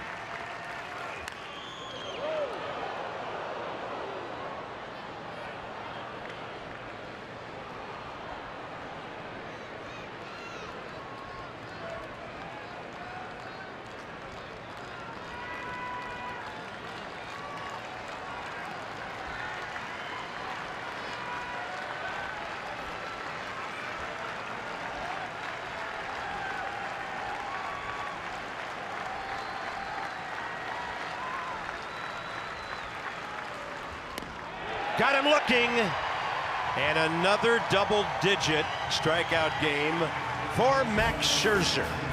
62nd time in his career, but it's tied up again on the Sandoval homer. Here comes Howie Kendrick to lead off.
Copyrighted telecast is presented by authority of the Washington Nationals and may not be reproduced or retransmitted in any form, and the accounts and descriptions of this game may not be disseminated without the express written consent of the Washington Nationals. What a night. We've had 3 homers in the game. Murphy, Zimmerman, Sandoval, and now the Nats coming up after the stretch. When you have insight, you know how to handle your finances with confidence. Brought to you by PNC Bank, for the achiever in you. So Eric Fetty back down at Syracuse. Got the loss today, but only 2 runs allowed. 5 over 1, the strikeout walk number on 108 pitches in 7 strong AAA innings. He'll be back here soon. Call it a the night. Nats can get him off the hook here, huh? Yeah, call it a night for Max, and See if you can get him a run. Pretty good effort by Max. That pitch to Pablo's going to frustrate him a little bit. That's really the only mistake he made tonight. Max Scherzer, by the way, goes 7 for the 14th time this year.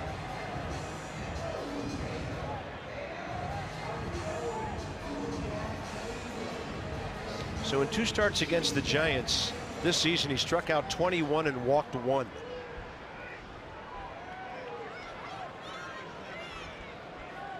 Kendrick, Wieters, and Taylor to try to get the Nats back on top here and get Max Scherzer off the hook. And instead of a no decision, a W. And there's a start as Howie Kendrick, the veteran, takes it the other way.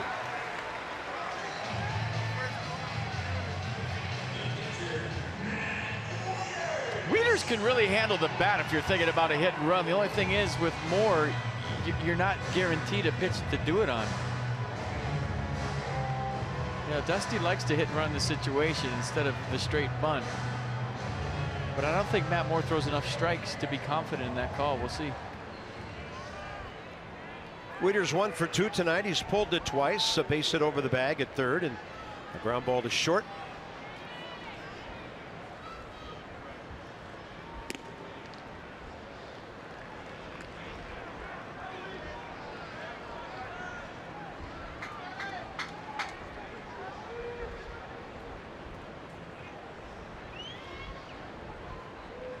And if you're Howie Kendrick, you're looking for something in the dirt.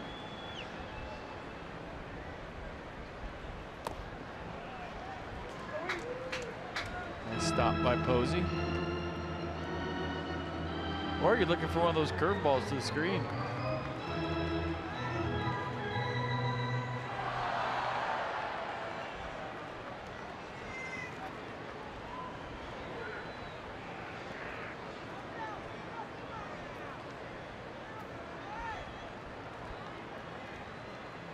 One pitch.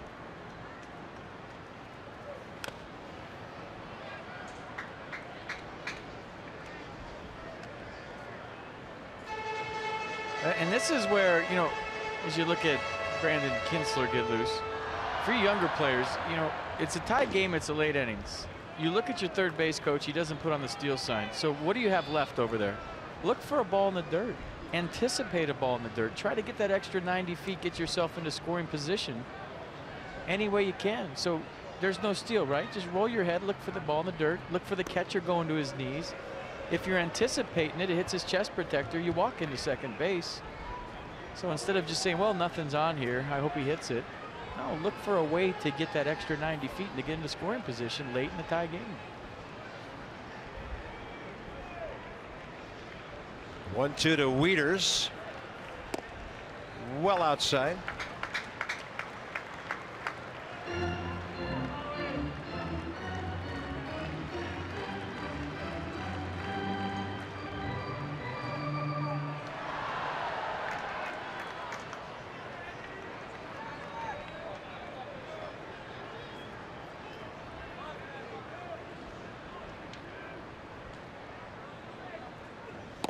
Got him on the changeup at 82 for the first out.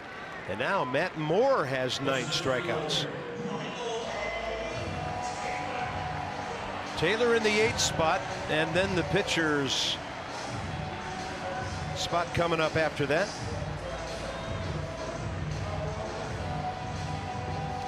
So games with 10 strikeouts or more, Max Scherzer just got number 62. What a list of guys that is. Might have thought CeCe would have more than that. Still a lot. Some guys are just so far up there on that list.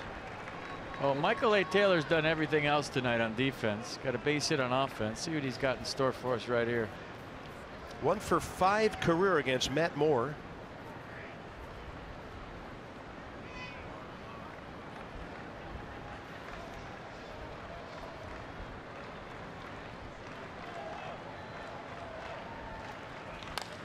Hot shot to short, and even Taylor's speed will enable the Giants to turn that 6-4-3. It was hit so hard right at Tomlinson. To the 8th we go.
Pitchers living up to their billing.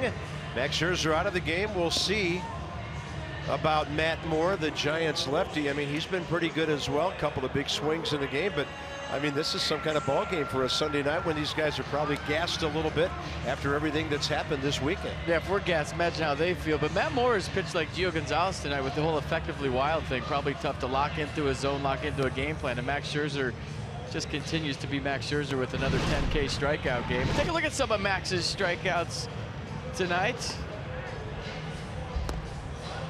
Buster Posey on a changeup. Oh, backup slider right there, I believe. I think the pitch to Pablo Sandoval was a fastball that he wanted to elevate, that he just left high enough for Sandoval to touch it and hit it out of here. Other than that, Max was fantastic tonight. DC Toyota dealers help children and their families by making a donation of $37 to the Children's Inn and NIH for every strikeout by a Nats pitcher this season.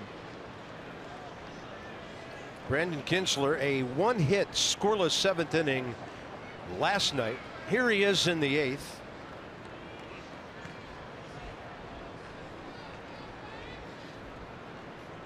So Kelby Tomlinson leads off. They're going to hit for Moore in a moment with a left-handed batter. And Kelby Tomlinson, a couple of strikeouts tonight. Kintzler, 52nd game overall. Just been so good for the Nats. 7th appearance, no runs, 3 hits in 6 innings.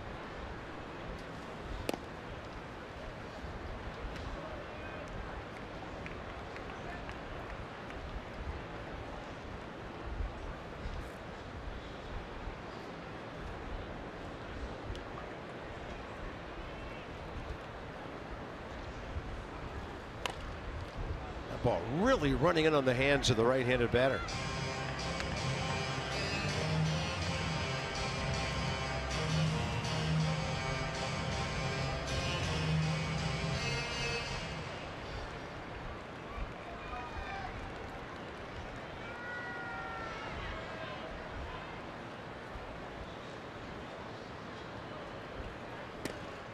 Perfect. Struck him out.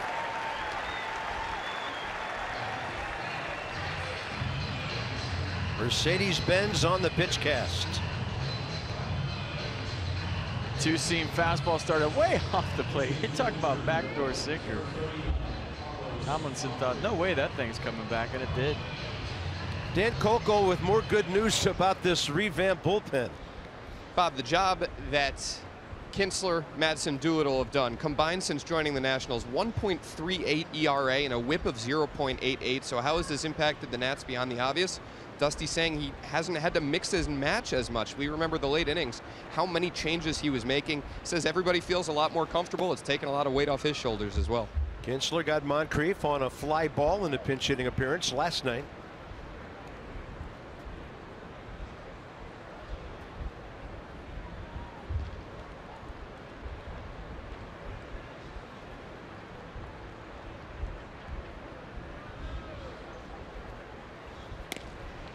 Right in there with 93. I mean, if you could do the whole StatCast home run tracker on that sinker, that started behind him and came back for a strike, almost like a left-handed slider.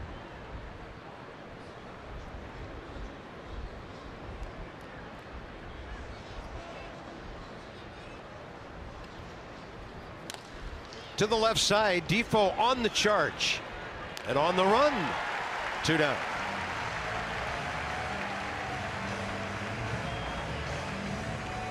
Have you been waiting to see Steven Strasburg pitch? He'll be at the Fitz tomorrow night.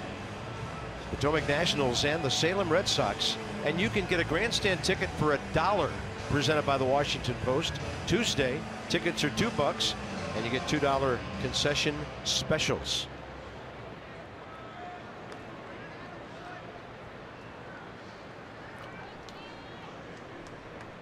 Corey Guerin, who warmed up this afternoon, never got into the game that the Giants won 4-2. Top of the order, Denard Span here. 1 for 3 career against Kintzler. It's one of the hitters that Brandon got out last night. I mean, he just comes out throwing strikes. Simple.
Denard Span, couple of hits tonight.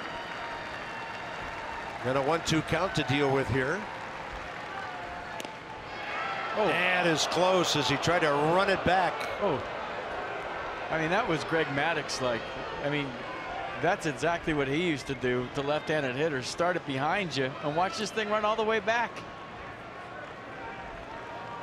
And Kinsler was walking to the dugout. He thought he executed the game plan perfectly.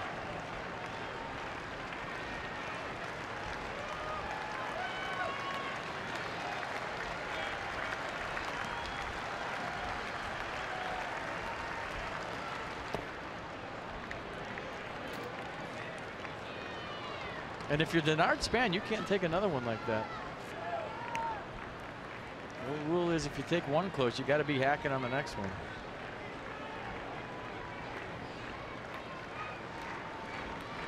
Two game, 2 outs, top 8.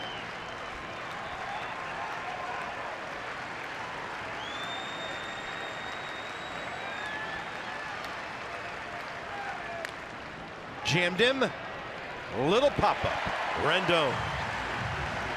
These bullpen guys, the new additions, have been amazing. Dan told you about the ERA. It's going down.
The bullpen this weekend. Congrats to everyone who tried out their luck at the free Cox Virtual Home Run Derby. See you next time at the bullpen. What's up, guys? Bottom 8. They'd love to see a run here. Let the bullpen take care of business and win a series. 270 Nats, 251 Giants. A lot of times when we're moving around, we're keeping track of baseball with MLB.com at bat. #1 mobile app. You can customize it to your baseball desires and get Nats home screen icons. App features game day, live game video highlights, radio, StatCast, news, and more. Download it. If you don't have it, get it for the stretch. Second half of August and into September. So you're looking at Adam Lind, who will hit against Corey Guerin, who takes over for the Giants here, bottom 8. The numbers on Guerin. Opponents hit 227. Lefties just 169. So reverse splits on the fastball slider change combination. Fastball averaging 91.6 miles an hour this year. Adam Lind for 1 career against him in the series. Lind a walk and RBI, and he's 3 for 7. Kind of guy off the bench who can put you ahead in the late innings. Shift is on. Way outside. Typical 13 pitch, 8 strike. Quick inning for Brandon Kinsler a moment ago.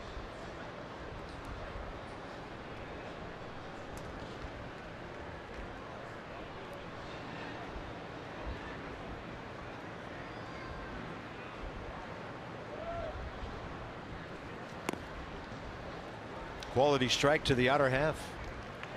Funky delivery, funky motion, 3/4 delivery. Sean Doolittle up.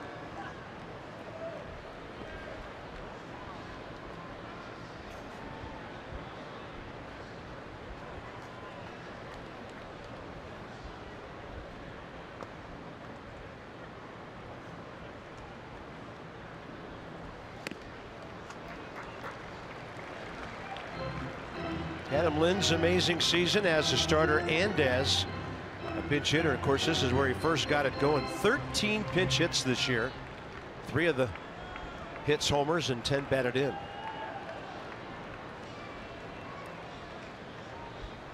He's hit a lot of line drives to the right side, just over or through the shift lately.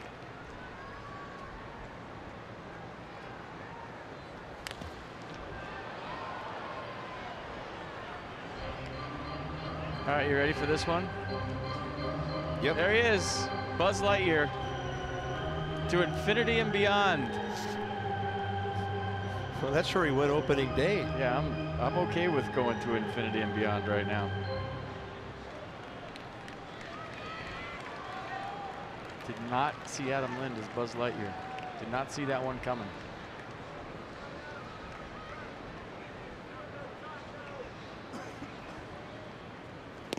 That comes back in and gets him looking. 84 on the slider. Great pitch for the Giants, and Corey Guerin, 1 out.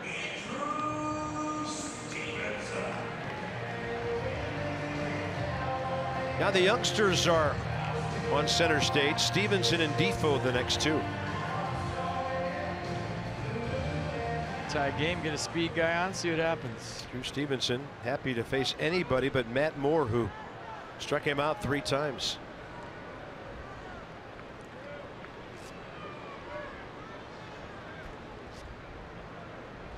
Sandoval on the grass at third in a deep crouch.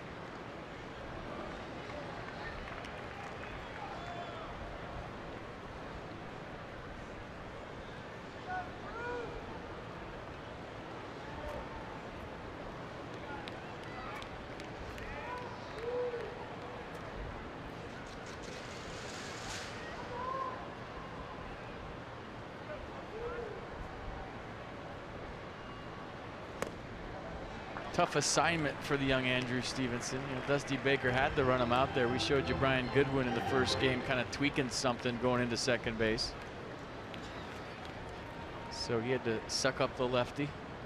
And we were told the upper leg groin area irritated a bit this afternoon, stealing a base. 2-0. Stevenson, sounded like the bat broke. And the Nats have the lead run aboard on Stevenson's 3rd hit of this series. That's a play that we used to see Denard Span make. That ball was in the air for a while. I thought he was going to catch it. Bat died a hero. Winning run aboard for the Nats. And good for Andrew Stevenson for sticking with it tonight. As a young player, you strike out 3 times in the big leagues, your head starts to swim a little bit, and you're hoping you don't strike out the 4th time. Not only didn't strike out, he got himself aboard with a base hit, and Denard was in between there. I think if he keeps coming toward home plate, he catches that. Defoe 1 for 3. This is where you could play hit and run if you're Dusty Baker. We'll see. Or just run.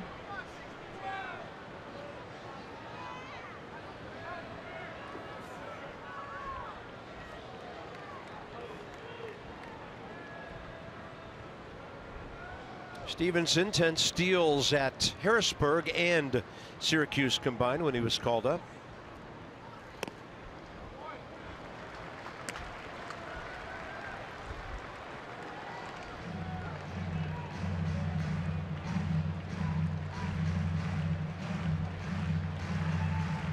This be the pitch if you're thinking about it.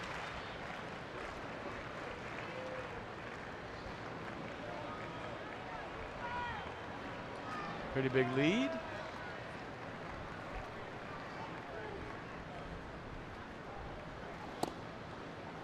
And as he holds, Defoe takes a strike. Guerin is too fast. I mean, he's way too quick to the plate.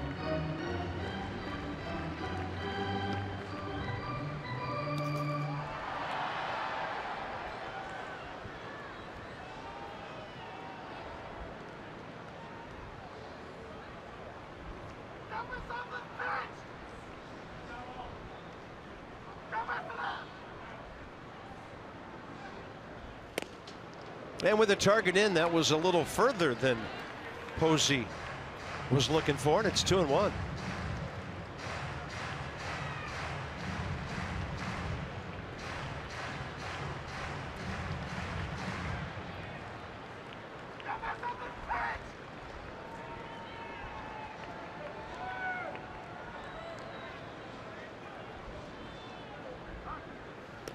Now the ball off the glove of Ryder Jones. Stevenson to second. Looked like a catchable throw. And Bruce Bochy's thinking, hey, this is a great hit and run count. Let me throw over right here and see if he's going. Boy, after all the plays Ryder Jones has made in this series. Kind of handcuffed him, you know, that in-between one where you don't know whether to turn your glove over or backhand it right at your left hip. The game you play, you're playing catch with your buddy, you try to throw it right at his left hip and try to handcuff him. That's what that throw did. Couldn't get his glove around in time, and the Nats get a huge free 90 feet. Second Giants error of the night. So Defoe on a 2-1 count. Tomlinson trying to keep the runner close.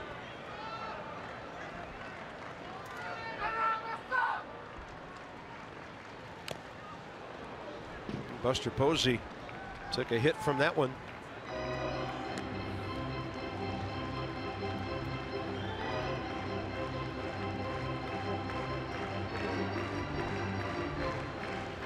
I saw something just a little unsubtle from Stevenson there. He didn't have his head on a swivel looking for the ball. He took off to second, and about 20 feet from the bag checked out Bob Henley with his only objective getting to that bag and letting the coach guide him the rest of the way if anything else had happened behind him. 2-2 with one out. Defoe strikes out on a pitch down and in. A nasty slider. That was. So he went backdoor to get Lind and down and in for Defoe. Yeah, read this promo and see if Bruce Bochy walks Daniel Murphy off at the same time. See what I got. DC Lexus dealers donate $250 to the Children's National Health System. There it goes. Ball 4. The first 200 home runs hit by the Nats this season. Lexus, experience amazing. Ryan already experienced amazing once tonight. His last time up. Runners at first and second, 2 down. Zimmerman a 2-hit night against Corey Guerin, career 0 for 2 with a pair of strikeouts. Last time up. Good Dusty Baker in the background. That never gets old. Never gets old. Well, you think you'll see some sinkers in off the plate here and some sliders away off the plate. I don't think he's going to throw anything close. If he does, it's a mistake.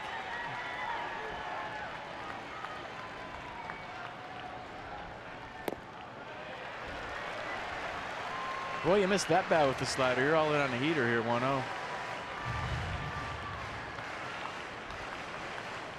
At least that's the thought process. No way he doubles up on the slider. I'm hitting the fastball right here, right now. So the margin of how big he missed, something to do with that? Exactly. Means the catcher doesn't have confidence to throw it again, so you're looking heater here. Threw it again. Yeah, he did. 1-1. I took it.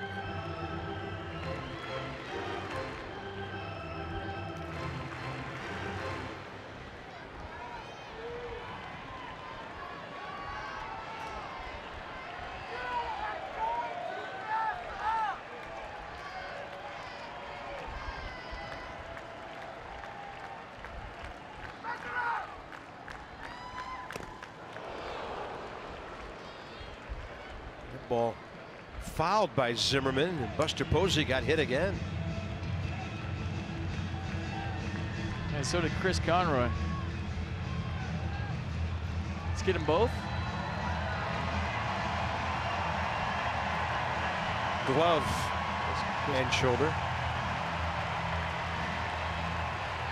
Well, Guerin looks like a rough at bat. His stuff is moving all over the place.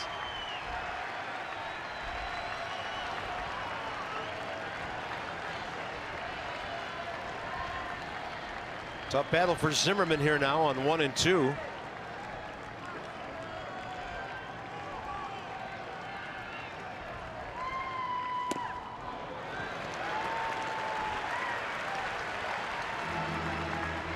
I mean, the slider's moving a foot away from Zimmerman. The sinker's moving a foot into Zimmerman, and you're just hoping that he hangs something out over the plate for you to barrel up.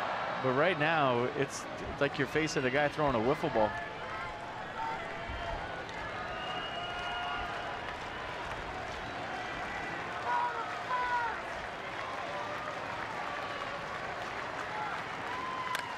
Ryan Zimmerman up the middle to the shortstop Tomlinson. The Nats are gone in the 8th, stranding a couple. They've left 6 tonight. 2-2 battle into the 9th.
Brought to you by the Lexus RX, featuring a pre-collision system with pedestrian detection. Standard by American Standard Heating and Air. Go to midatlanticcomfort.com for special offers and to find a dealer near you. And by Navy Federal Credit Union, proudly serving the armed forces and their families for over 80 years. Federally insured by NCUA. No matter what kind of bat you're using, not much good against this guy. Non-safe situation for Sean Doolittle, but a hold him to see if the Nats can walk off in the bottom of the 9th. They came together when the Nats were in Anaheim, and they have been lights out ever since.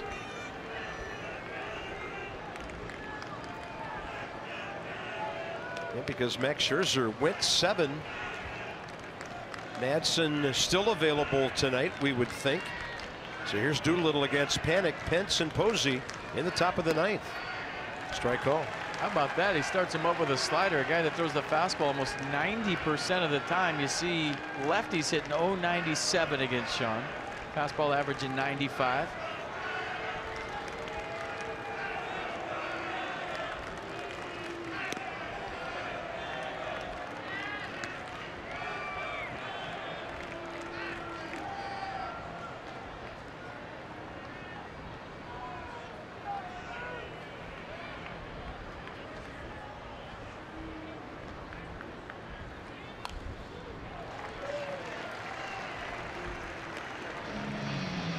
I think I'm only going to go the doctor is in and a save opportunity. Save it for a save. Hunter Strickland gave up a 2-run homer to Anthony Rendon this afternoon. The Nats only runs in a 4-2 loss. And Anthony's in trouble in 2 or 3 years. Hot shot and unreachable for Rendon. Kendrick was playing over toward the line. So because the defensive alignment was good, Panic is held to a single. He's on base for the 3rd time tonight. Joe Panic's been retired twice in this doubleheader. Both line drives to outfielders. Great swing right there. Got a fastball up.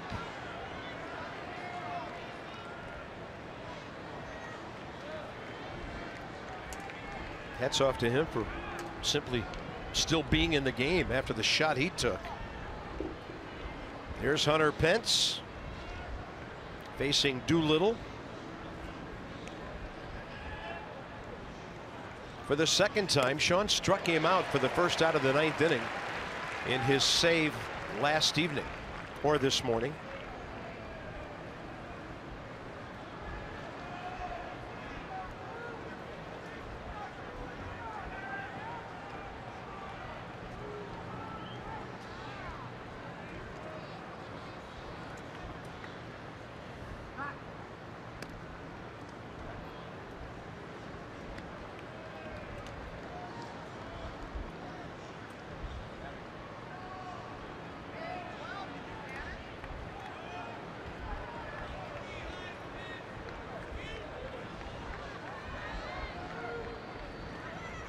Joe Panik 4 out of 5 stealing. And now Doolittle has Pence 0-2.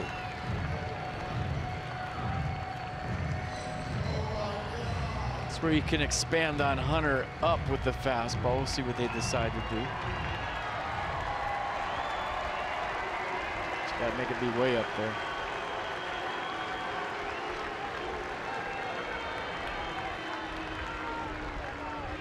Yeah, pretty short on the lead. Upstairs on the pitch.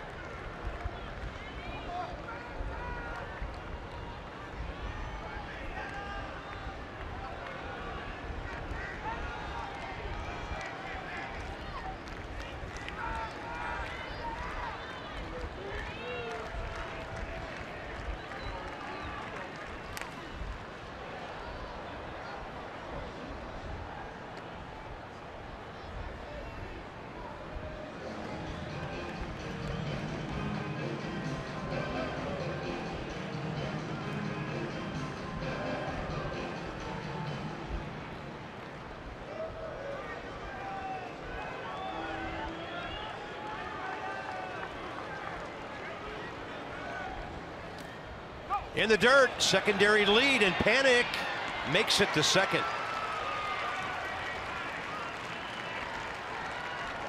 Exactly what I was talking about a few innings ago. If you don't have the steal sign, you look for the ball in the dirt. And Joe Panik was on top of it. As soon as that ball hit the dirt, he took off. Right about now, he took off, and he made it. It's a good read. Watch.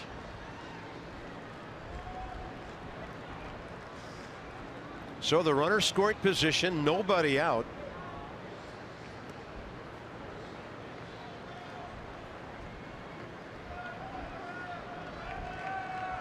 Pulls Zimmerman in a little bit on the right side. Well, Ryan was holding the runner. He's about 2/3 of the way deep, and now Murphy moving back and forth a bit. Hunter Pence to right field. Stevenson's going to get there, but now Panik will be able to go to third with 1 out. And the Giants knocking on the door of taking the lead here. Posey next.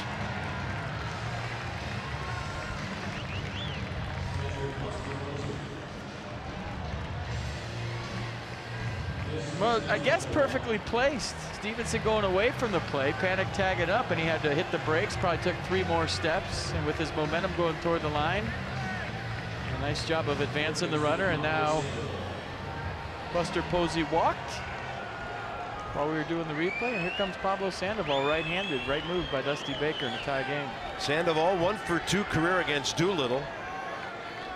Puts the double play in order.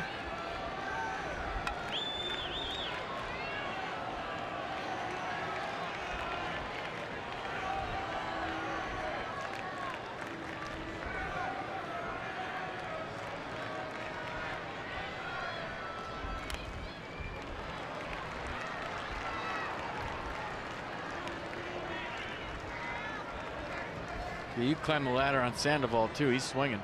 These situations he's not taking.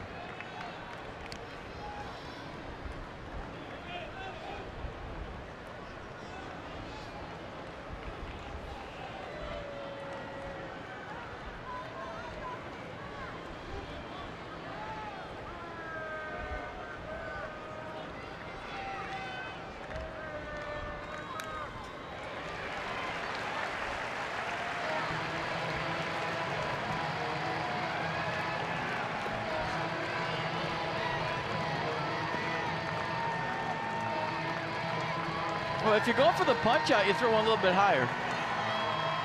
If you want to take a chance on a ground ball, maybe you think about the slider here, but I think he's thinking punch out, and I think they go higher here with the heater. Let's see.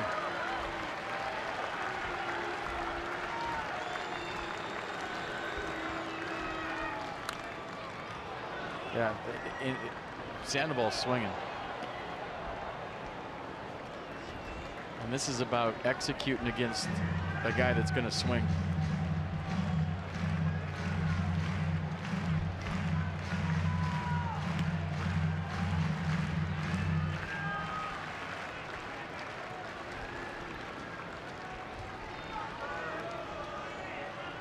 Oh-2. He stood him up with a heater.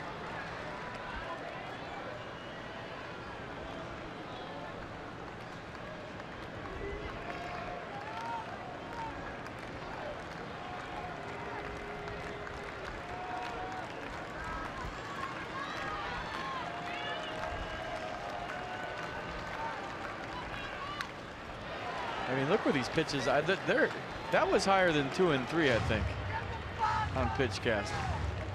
And the only reason he didn't swing at the ball is he thought it was going to hit him.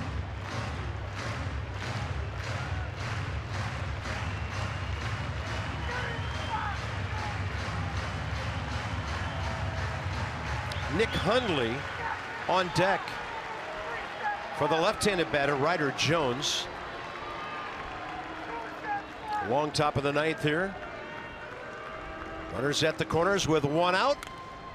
And Sandoval continues to hit the ball straight back. Where are these pitches? They have to be way out of the zone up. And he keeps swinging, and he's trying to get him to chase high. Look at that. Last one was the highest. I mean, or no, 6 is actually the lowest one out of the zone. This is all by design. He's trying to throw another one up there, I think. Only went off speed there.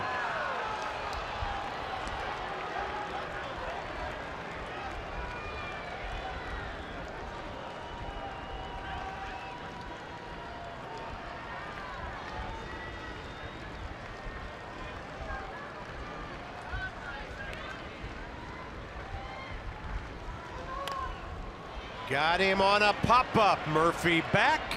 2 down. Huge. Splitter to get that second out. And now it'll be Hundley, the right-handed batter, for Jones, and Nick Hundley's 0 for 2 career against Sean Doolittle.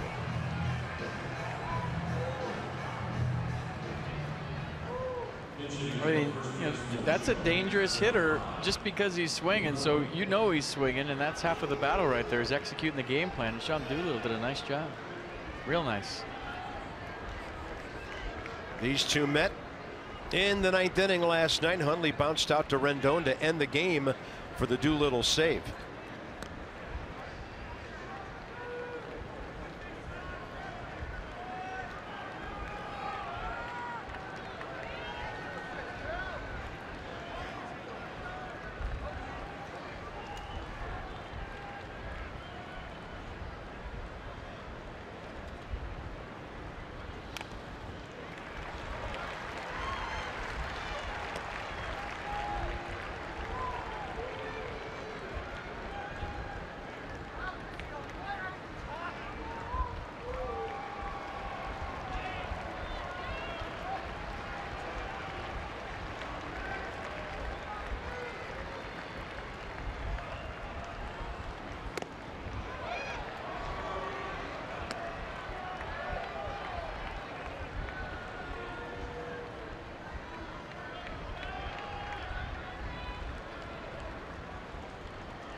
.96 right by him. Well, here comes the crowd. Here comes a lot of dues.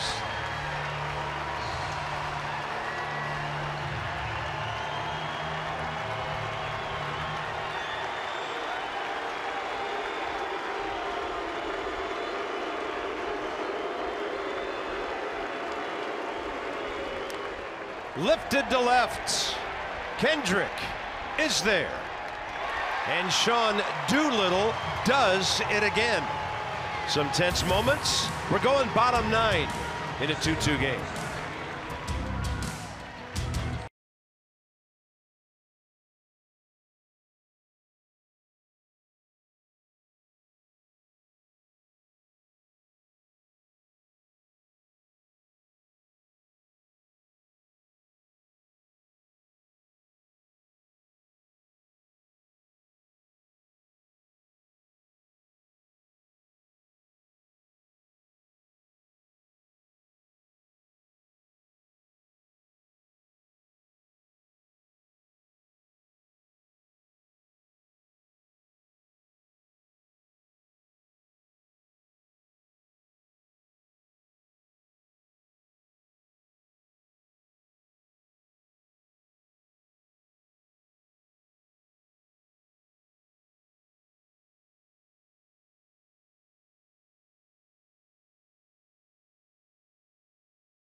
Nightcap battle at Nationals Park.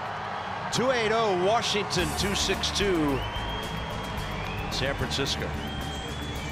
Talk about the Max Scherzer showdown, a live draft party from 10 a.m. 2 p.m. at the Hill Country Barbecue on Saturday the 9th of September. All the proceeds benefit the Nationals Youth Baseball Academy. So visit ScherzerShowdown.com, register. They've gone from dues to booze because Sean Doolittle is done and Hunter Strickland is on. Pitcher public enemy #1 in this town. Well, I never heard the Nats fans boo an opponent like this. And guess who he gets to face first? And I gotta say, well done. 8th inning today, a man aboard, Anthony Rendon.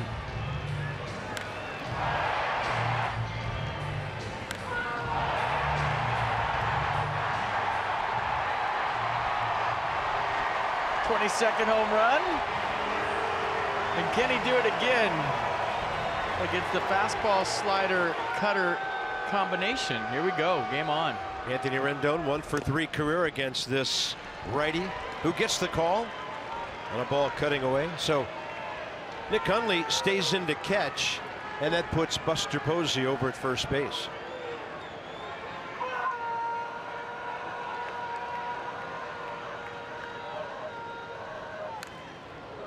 I'll tell you this, they won't say it publicly. There's a lot of guys in the first base dugout that would love to leave Hunter Strickland standing on the mound right now. And there's a lot of fans sitting here that would love the same thing. Just how it goes.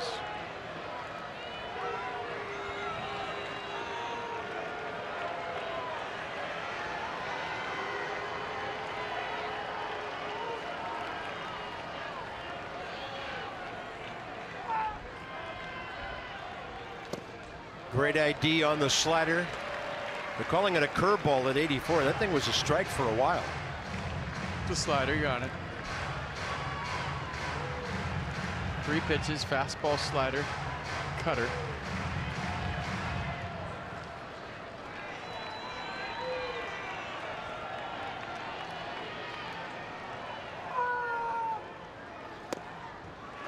Well, you get nothing to pull right after the highlight you just saw. Doesn't mean he won't make a mistake, and that's what you have to be ready for.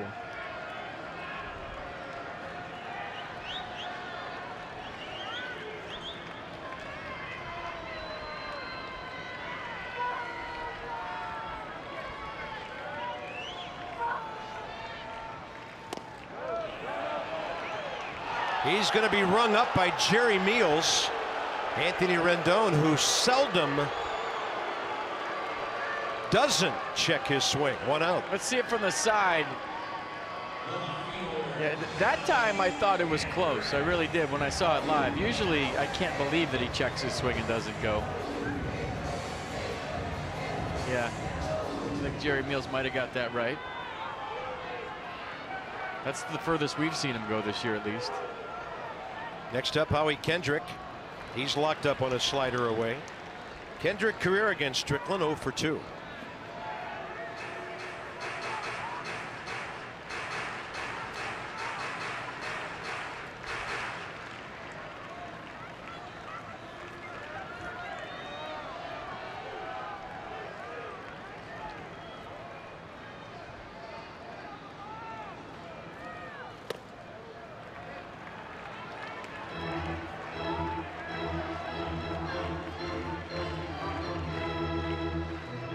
Throws that slider 20% of the time, but he's really leaning on it right here, right now.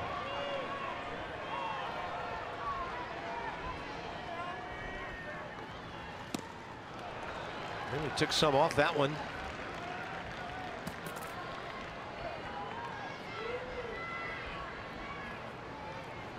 Matt Albers for the 10th if it gets there.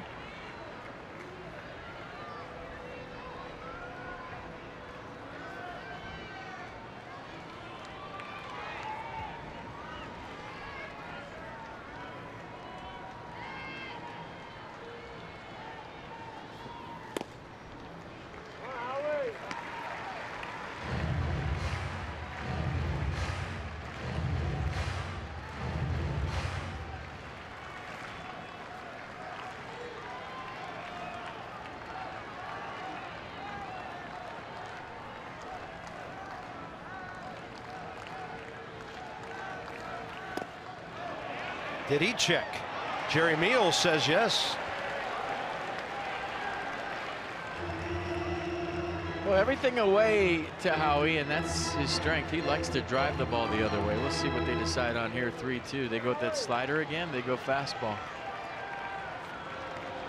Fastball away. There we go. Winning run is on base with 1 out. Game on. Johnny Holiday, Ray Knight. They've had a long day as well. W.B. Mason with our Nets Extra postgame show when this one's over. And by the way, a tip of the cap to our Masson crew after a very late night. Last pitch thrown at 1:17 this morning. They were here at 8 after that to get ready for 2 games on this day. And we thank you, the men and women of Masson, here at the yard with us. Here's Wieters, 1 for 3. And a fly ball to right for Hunter Pence.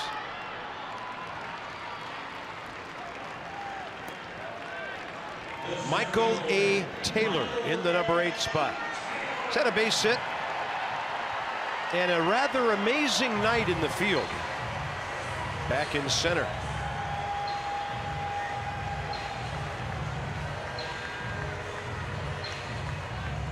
Michael is 0 for 2 career against Strickland with a base on balls.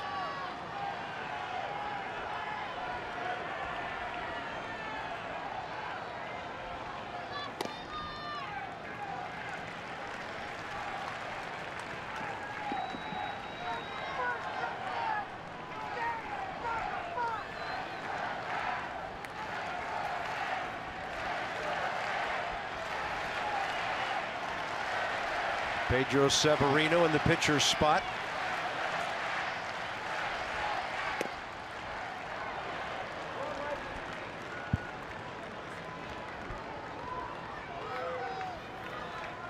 Generous. I thought so too.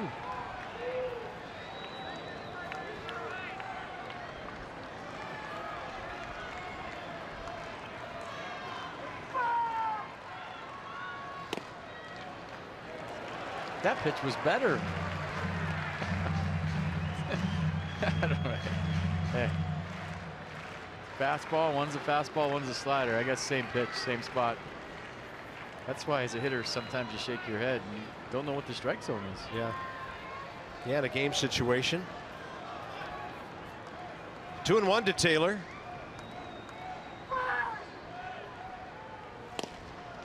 That'll even things up. Yeah, you got to look out there. Strickland hasn't even shown a pitch inside. Yeah, his control has been impeccable, hasn't it? Yeah. Hard to believe one gets away now and then.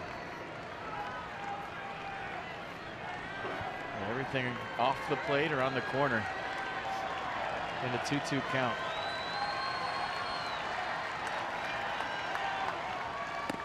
Then he goes up and in to strike out Michael A. Taylor. Extra innings on the heels of a long weekend.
As we move to the top of the 10th, Daniel Murphy hit his 20th. Ryan Zimmerman his 27th. Max Scherzer struck out 10 for the 62nd time in his career. And Matt Albers takes the mound for the Nats. 34-year-old right-hander with his 43rd appearance. 29 hits in 42 innings. That's a great ratio. 46 Ks, 14 walks. For the Giants, 7, 8, 9. You know, if the Giants could play extra innings every night, they'd have home field going into the playoffs. They have played 17 extra inning games this year, and they've won 11 of them. 5 out of 7 on the road. The Nats are 4-4 and 3-2 at home. Shift on, and Jared Parker fouls one away. Well, they wouldn't make it to the playoffs, Bob. They wouldn't have anybody left standing. That's a lot of extra innings. 17 times, now 18.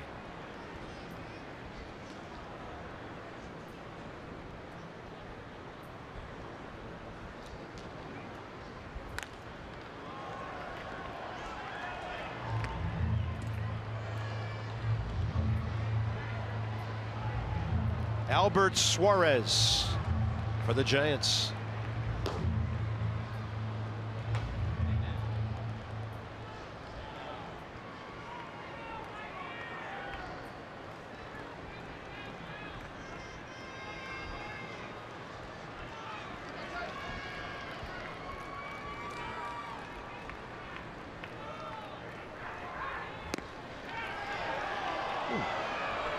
Pretty good pitch.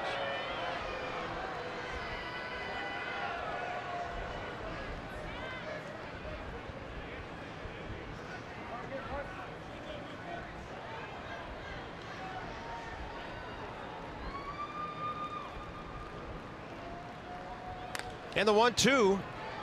Murphy backhand from the grass. Not an easy play. Parker got down the line quickly. 1 out.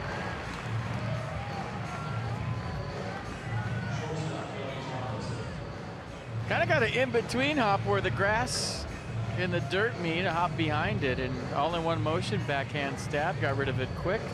Good play. Number 8 hitter, Kelby Tomlinson. 0 for 3. Faces Albers for the first time.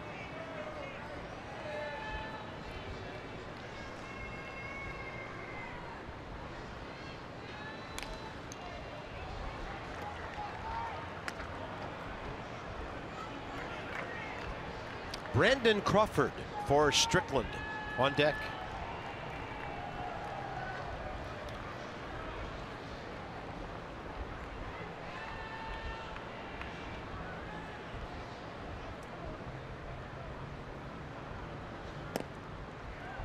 A little run back on that one.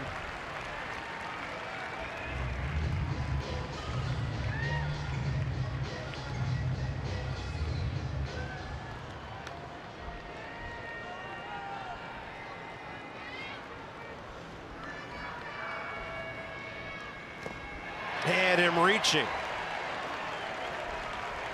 Tomlinson walks away, and that's 2 down.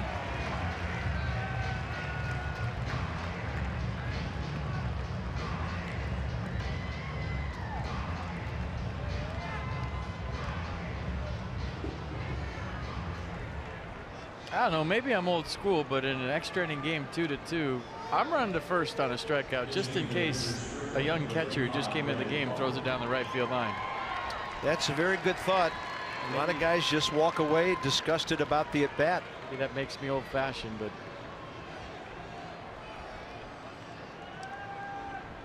Crawford 0 for 2 career against Albers. No, I don't think there's anything old-fashioned about hustling. I mean, you never know. I mean, odds are it's not going to happen, but what if it does?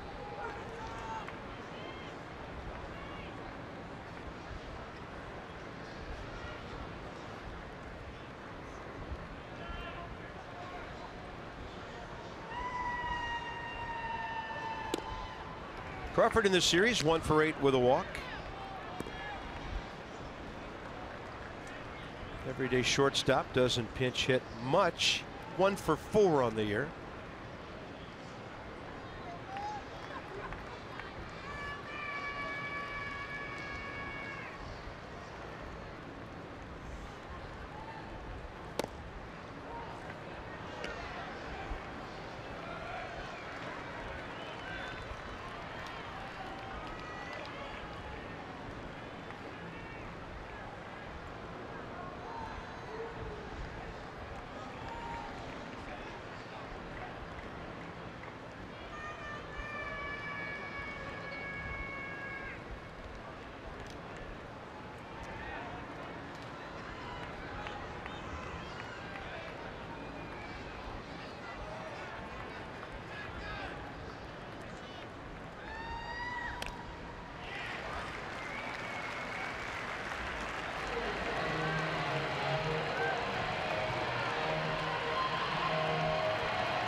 Check that out. Wow.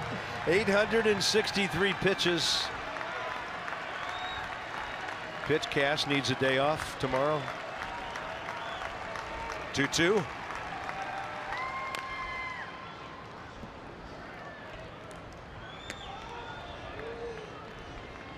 Last night, at this very moment, we were 1 minute from first pitch. This has been a nuts, crazy, wacky weekend around here. Well, I'm personally going to pitch in for the dome.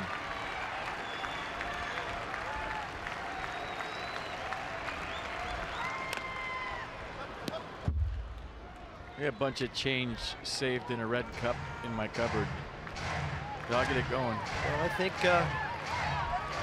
I think us and about 500 million of our closest friends can foot that bill. Just like the carport thing in Seattle. That's all you need. Yeah. Just that's all. 2-2 pitch to Crawford. Good battle here. Well out ahead, and he fouls it again. This ballpark is in its 10th year.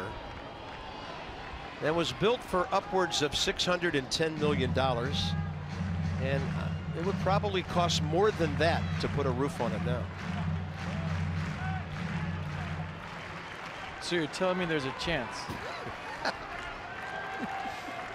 Any oil under your property? 2-2.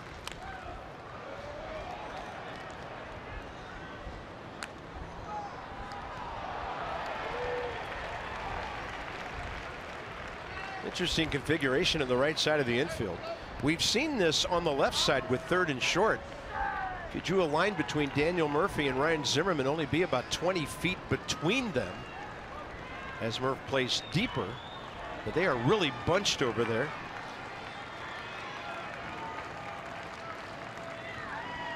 Swing and a miss, and a 1-2-3 10th for Matt Albers. Severino, Stevenson, and Defoe. Youth will be served in a moment.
From now, the Angels will be here, and Gio Gonzalez, whose 7-3 career against them in 12 starts, will take on the Halos and Tyler Skaggs.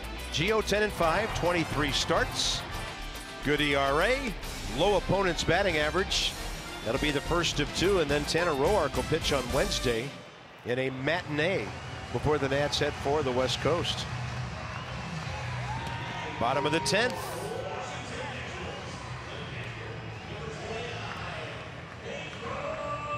So we'll get a look at Pedro Severino here against Albert Suarez, 27-year-old from San Felix, Venezuela.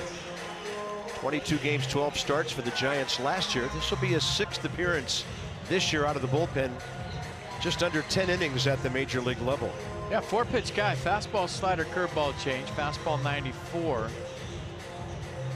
And he allowed 1 hit while striking out 3 over 2 1/3 scoreless innings for his first save Sunday against the Diamondbacks. A few Nats have faced him. Nobody due up in this inning. And Severino gets a first pitch breaker.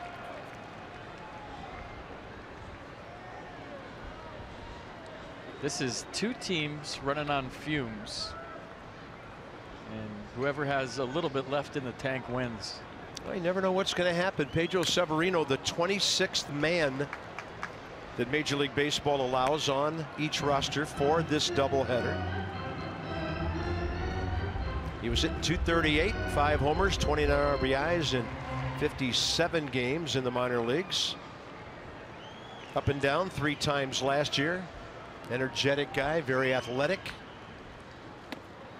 Had a good take on 0-2.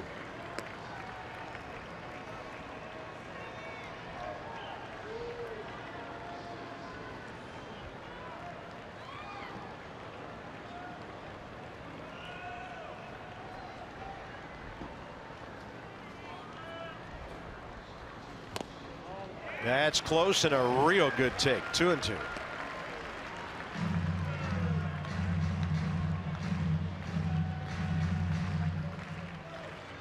But the curve just missed.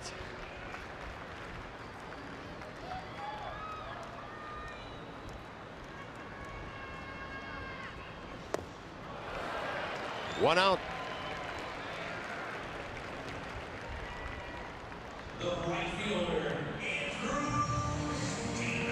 Here's where the Nats could really use the speed aboard of Stevenson. Base hit in the 8th inning. His last time up after 1 out. Made it to second.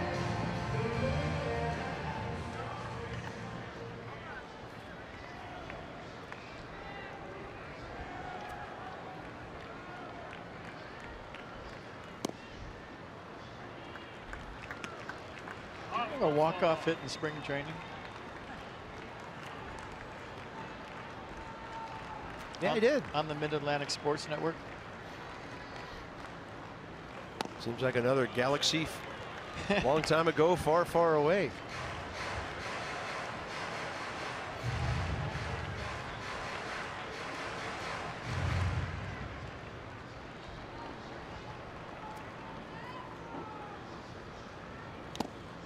That's a nasty hook.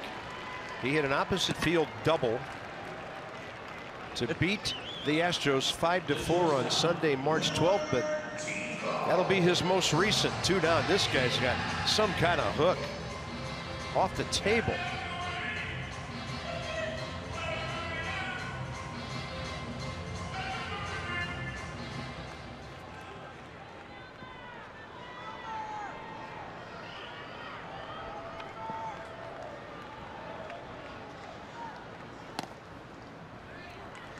Defoe sees the heat at 96.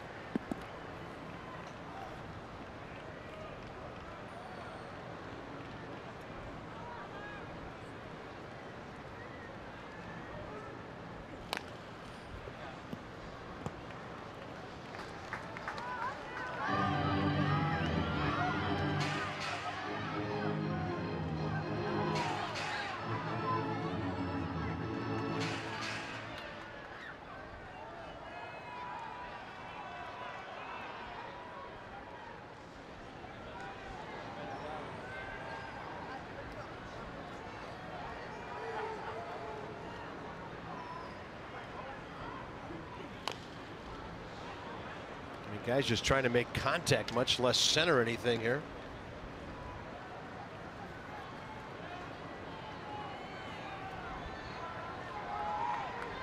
I mean, it's just a battle of Red Bull from here on out.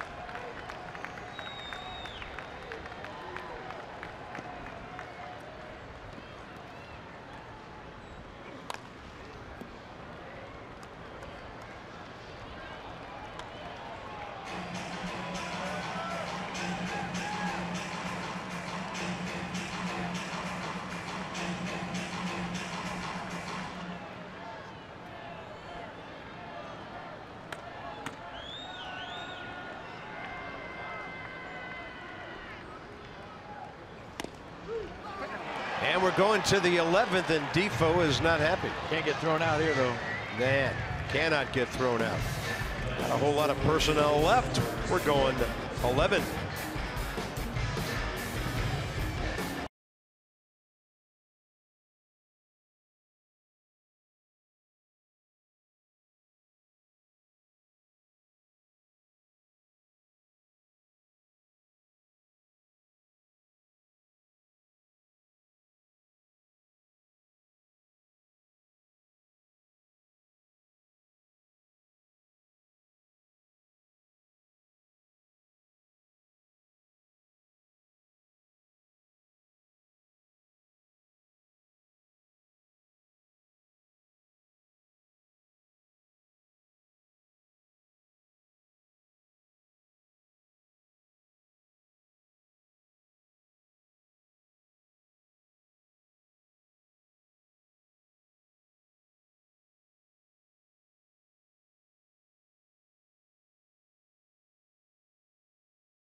16 pitches, 13 strikes in the 10th. He gets Span, Panic, Pence.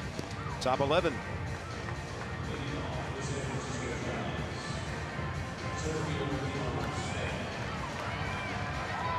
Denard Span 2 for 4 tonight, 2 for 7 with a walk in the series. Nats have a day off. Giants heading to Miami after this.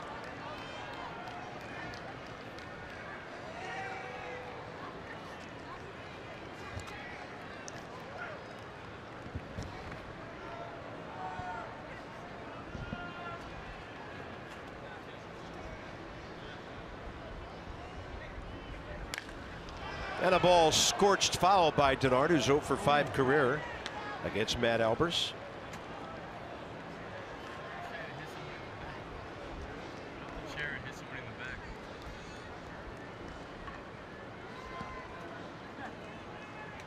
Two for 4 in this one.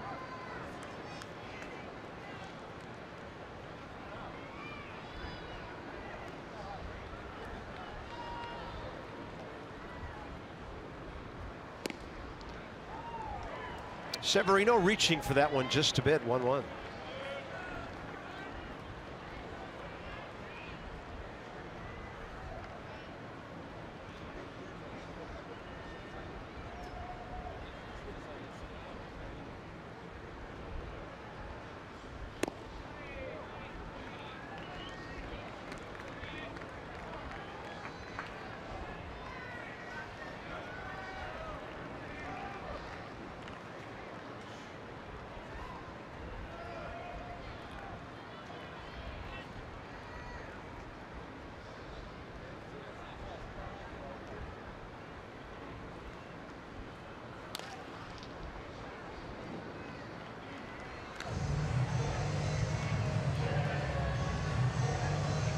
Tell by the approaches, the concentration level right now is real tough for both teams based on the late game yesterday, the first game today, and now this.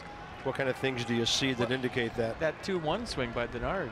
That's a protective 2-strike swing, and that tells me that, you know, I'm seeing a lot of this right now. That the concentration, it's hard to concentrate that long. You know, you play a 4.5-hour game, it's tough to concentrate, let alone 3 in this time span.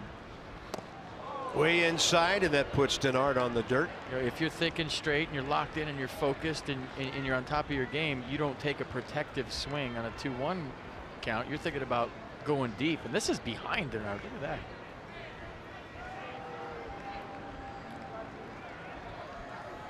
And that's where you really got to guard Carp on defense right now, letting your mind wander. It's easy to say, it's hard to do. Soft bouncer right side. Ryan Zimmerman to the bag. And Ryan has played every inning of this doubleheader today. He played last night. First out, top of the 11th. Joe Panic. This guy has had quite a day. Well, he had a home run last night, his first time up. Today, he went 3 for 4 with a walk, 2 RBIs, and a line out to left. And in this game, he's gone 2 for 3 with a walk and a line out to right. So he's been their toughest guy here, without a doubt, in the series. Literally. Yeah, more ways than one. 6 for 11 with a home run, 3 RBIs, and 2 walks.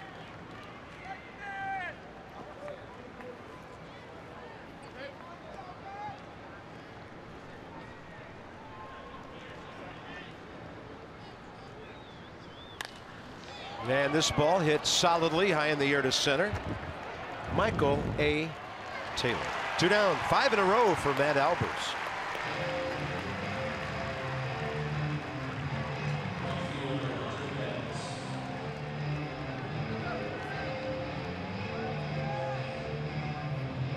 Hunter Pence, 1 for 3 career against our right-hander. In the series, 2 for 9 with a run batted in tonight.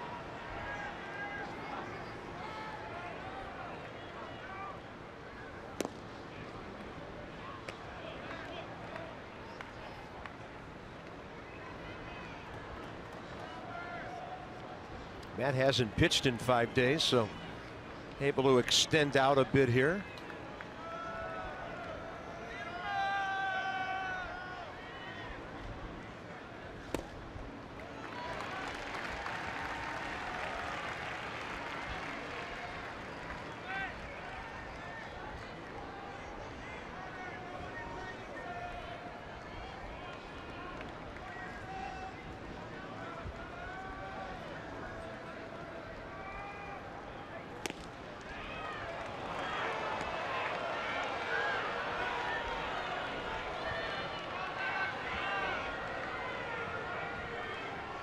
Got a lot of cranky umpires, too. Yeah. I don't think that was close, but everybody wanted it. 2-1 with 2 outs. It's tough to concentrate as a fan this long, too. I'm sure there's a lot of people that have been here for all 3 games. Nats offered a deal today for fans who came to the 1 o'clock game. $7 off their tickets for the night game if they came back.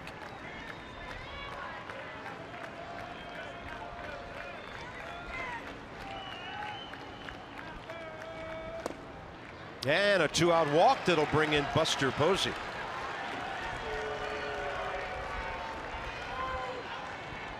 That's only the second non-intentional walk issued by the Nats tonight. The Giants have only issued 1 non-intentional.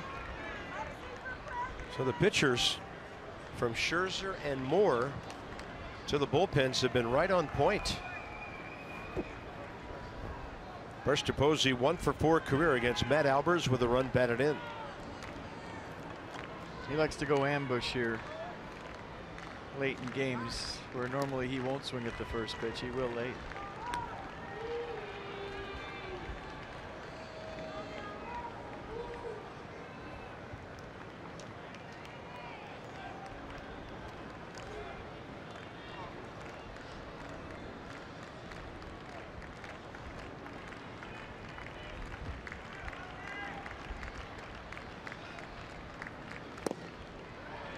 Perfect slider.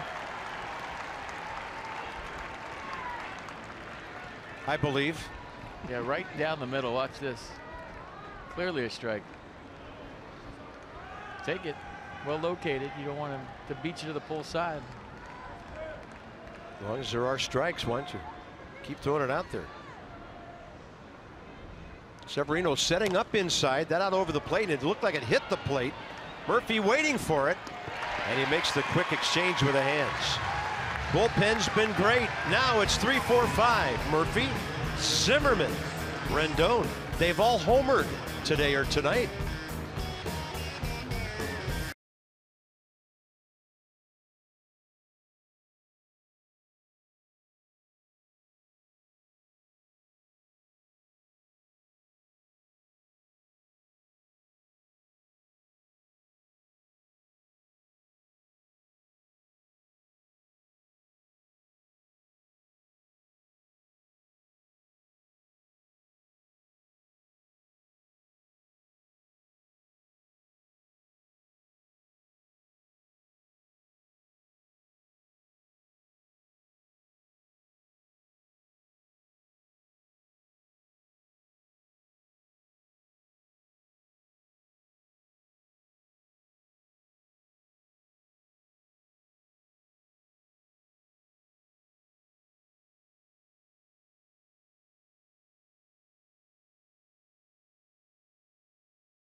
It is 90s night after all, even though that was about the 80s, wasn't it? Anyways, here's number 20 for Murph. Second at bat, 3rd inning, gone. Gave the Nats a 1-0 lead at the time.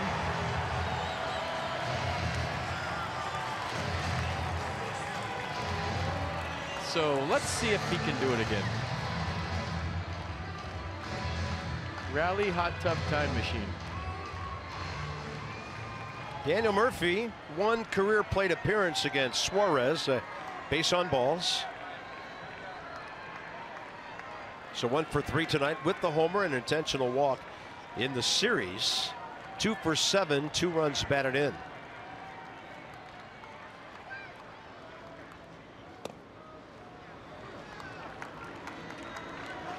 So these veteran guys watch Suarez carve up the youngsters last inning.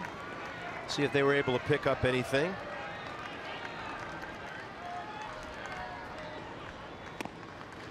One.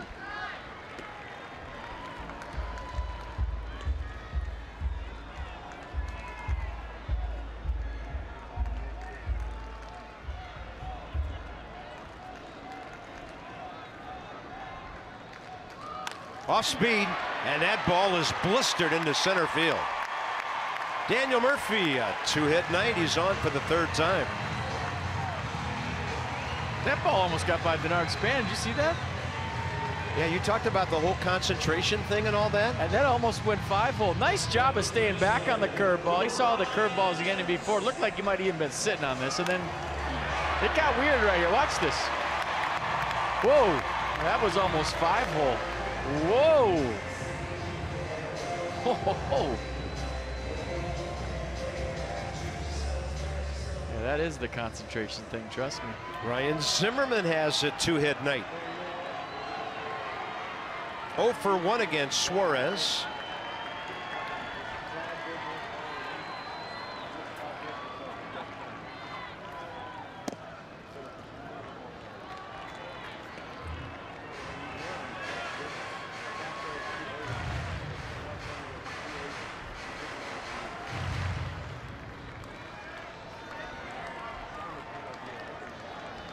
It's a good number.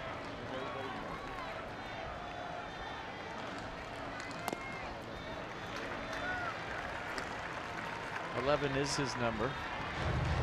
Been on 10 for a long time. Yep. Super long.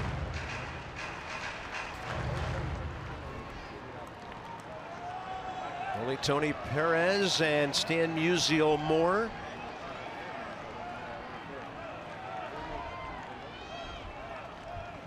One, that's in there. Tough pitch. Swing at that, might be a 5-4-3. Diving on him. Now the battle begins with a runner on and nobody out.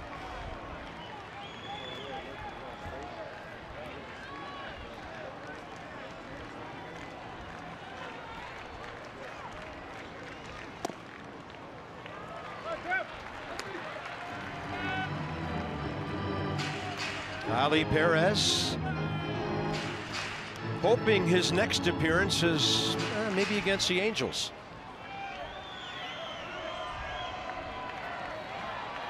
He's hoping that. A lot of Nats fans are. And a 2-2 to Zimmerman. On the hands, center field, and Murphy to third on the base hit. Great read by Daniel Murphy. He gave him the doink sign at third. Did you see that? I mean, he ran like there was 2 outs, Carp. I mean, that wasn't a sure base hit. And Daniel Murphy said, I've been here long enough, man. I'm running. I don't care. Watch the read by Murph. First, we'll see Bat Die's a hero, I believe. And then Murph, like there's 2 outs. Watch. Is that dropping? That's dropping. I don't care. It's dropping. I'm going to third. Great read by Murphy. So game on, first and third, nobody out. Here we go. Ryan Zimmerman has 5 hits in this series now. So Bruce Bochy gathers the infield forces. The outfield guys are already very shallow, especially Hunter Pence in right and Denard in center. Jared Parker in left about to join the party to a certain extent. Well, this is who do you want to face? They probably put Rendon on, I think, here. Yeah. Now, after Howie Kendrick, the pitcher spot is due up. I think they'll walk Rendon and try to face Howie Kendrick with nobody out and the bases loaded and bring their infield in. Yeah, Rendon's taking his gloves off as we speak. There he goes. So everybody will boo. And then they'll want Howie Kendrick to put an end to this.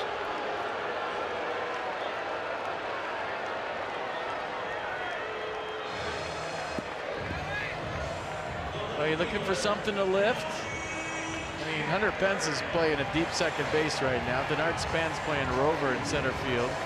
And Jared Parker's scooting in and left. Look how shallow the Giants outfield is, and that's where you have to be. Howie Kendrick 1 for 3 tonight. He has 5 RBIs in 12 games as a Nat. Faces Suarez for the first time. Way inside. Almost hit him.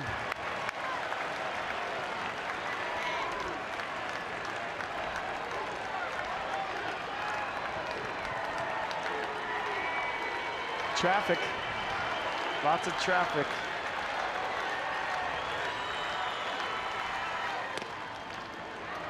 Slider.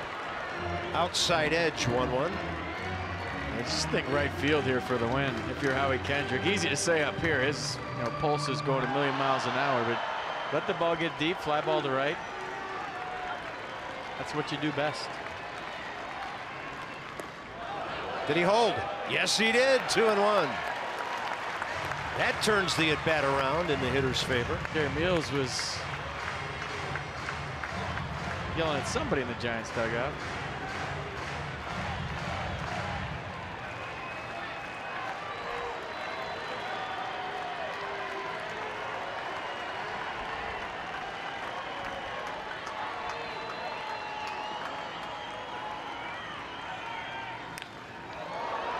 That's what he's thinking.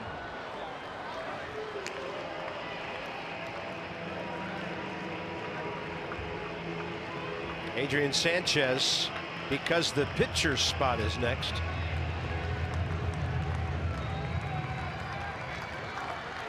This is the guy you want, the veteran who knows how to do it, been there, done that in this situation.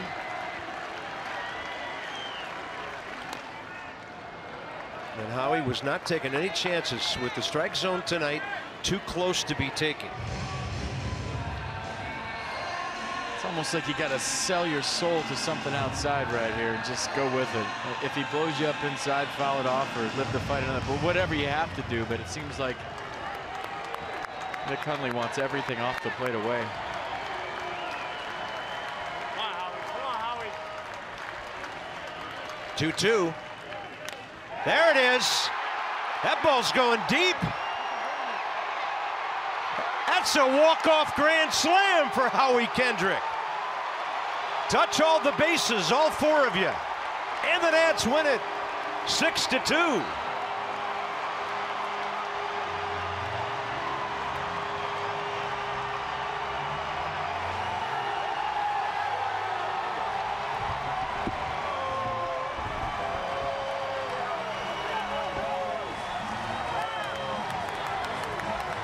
Well, that's a good way to end the day.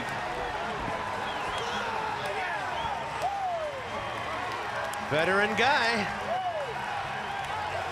How about that? A walk-off grand slam. I mean, get the Howie chant going. Cue it up, folks.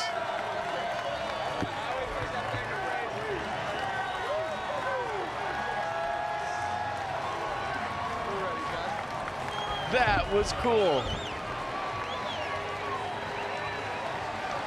All right, Dan, walk-off grand slam with Howie Kendrick. Here he is, Bob, and the Nationals fans are welcoming Howie Kendrick to D.C. There he is.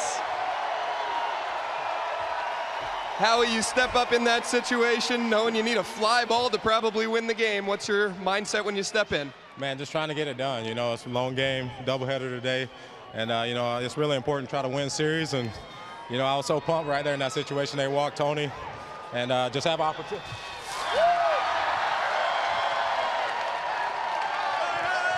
First one as a National. Oh yeah, you got to enjoy this, man. This is what we live for. This is why we play, you know. And you know, it's just a great part of the game. Guys getting on ahead of you, and you want to try to come through. And today, I was that guy. Your team has played 29 innings in the span of the last 24 plus hours. How tough is it to stay mentally locked in a situation like this? You know what, being on the field all day, I mean, yeah, that's part of the game, but the guys battled all day. You know, Scherzer came out, gave us opportunity to win. The bullpen came in, Doolittle, you know, Kinsler, like all those guys, they've been doing a great job. And, you know, it's a big team win. How ready are you for the off day tomorrow? Oh, real ready. Thanks, Howie. Congrats. All right, thank you. Bob, back upstairs to you.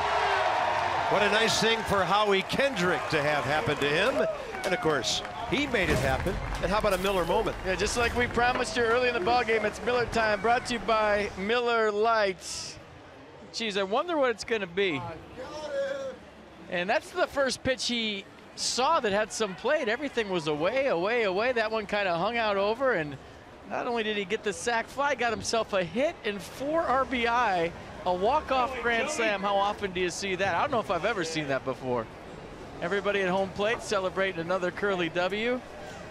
And the Nats take the series from the Giants. That's a big win going on an off day, folks. That was fun. Yeah, guys will have a nice taste in their mouths for a couple of days. And the Nats are back to 24 games over 500 with win number 70. We don't often follow them up the steps to the clubhouse, but we'll take it as far as we can before we get kicked out.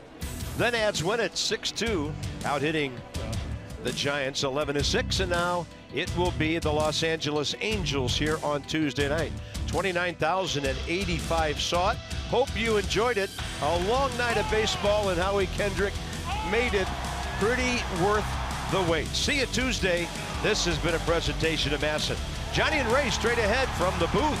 And for Howie, see you later.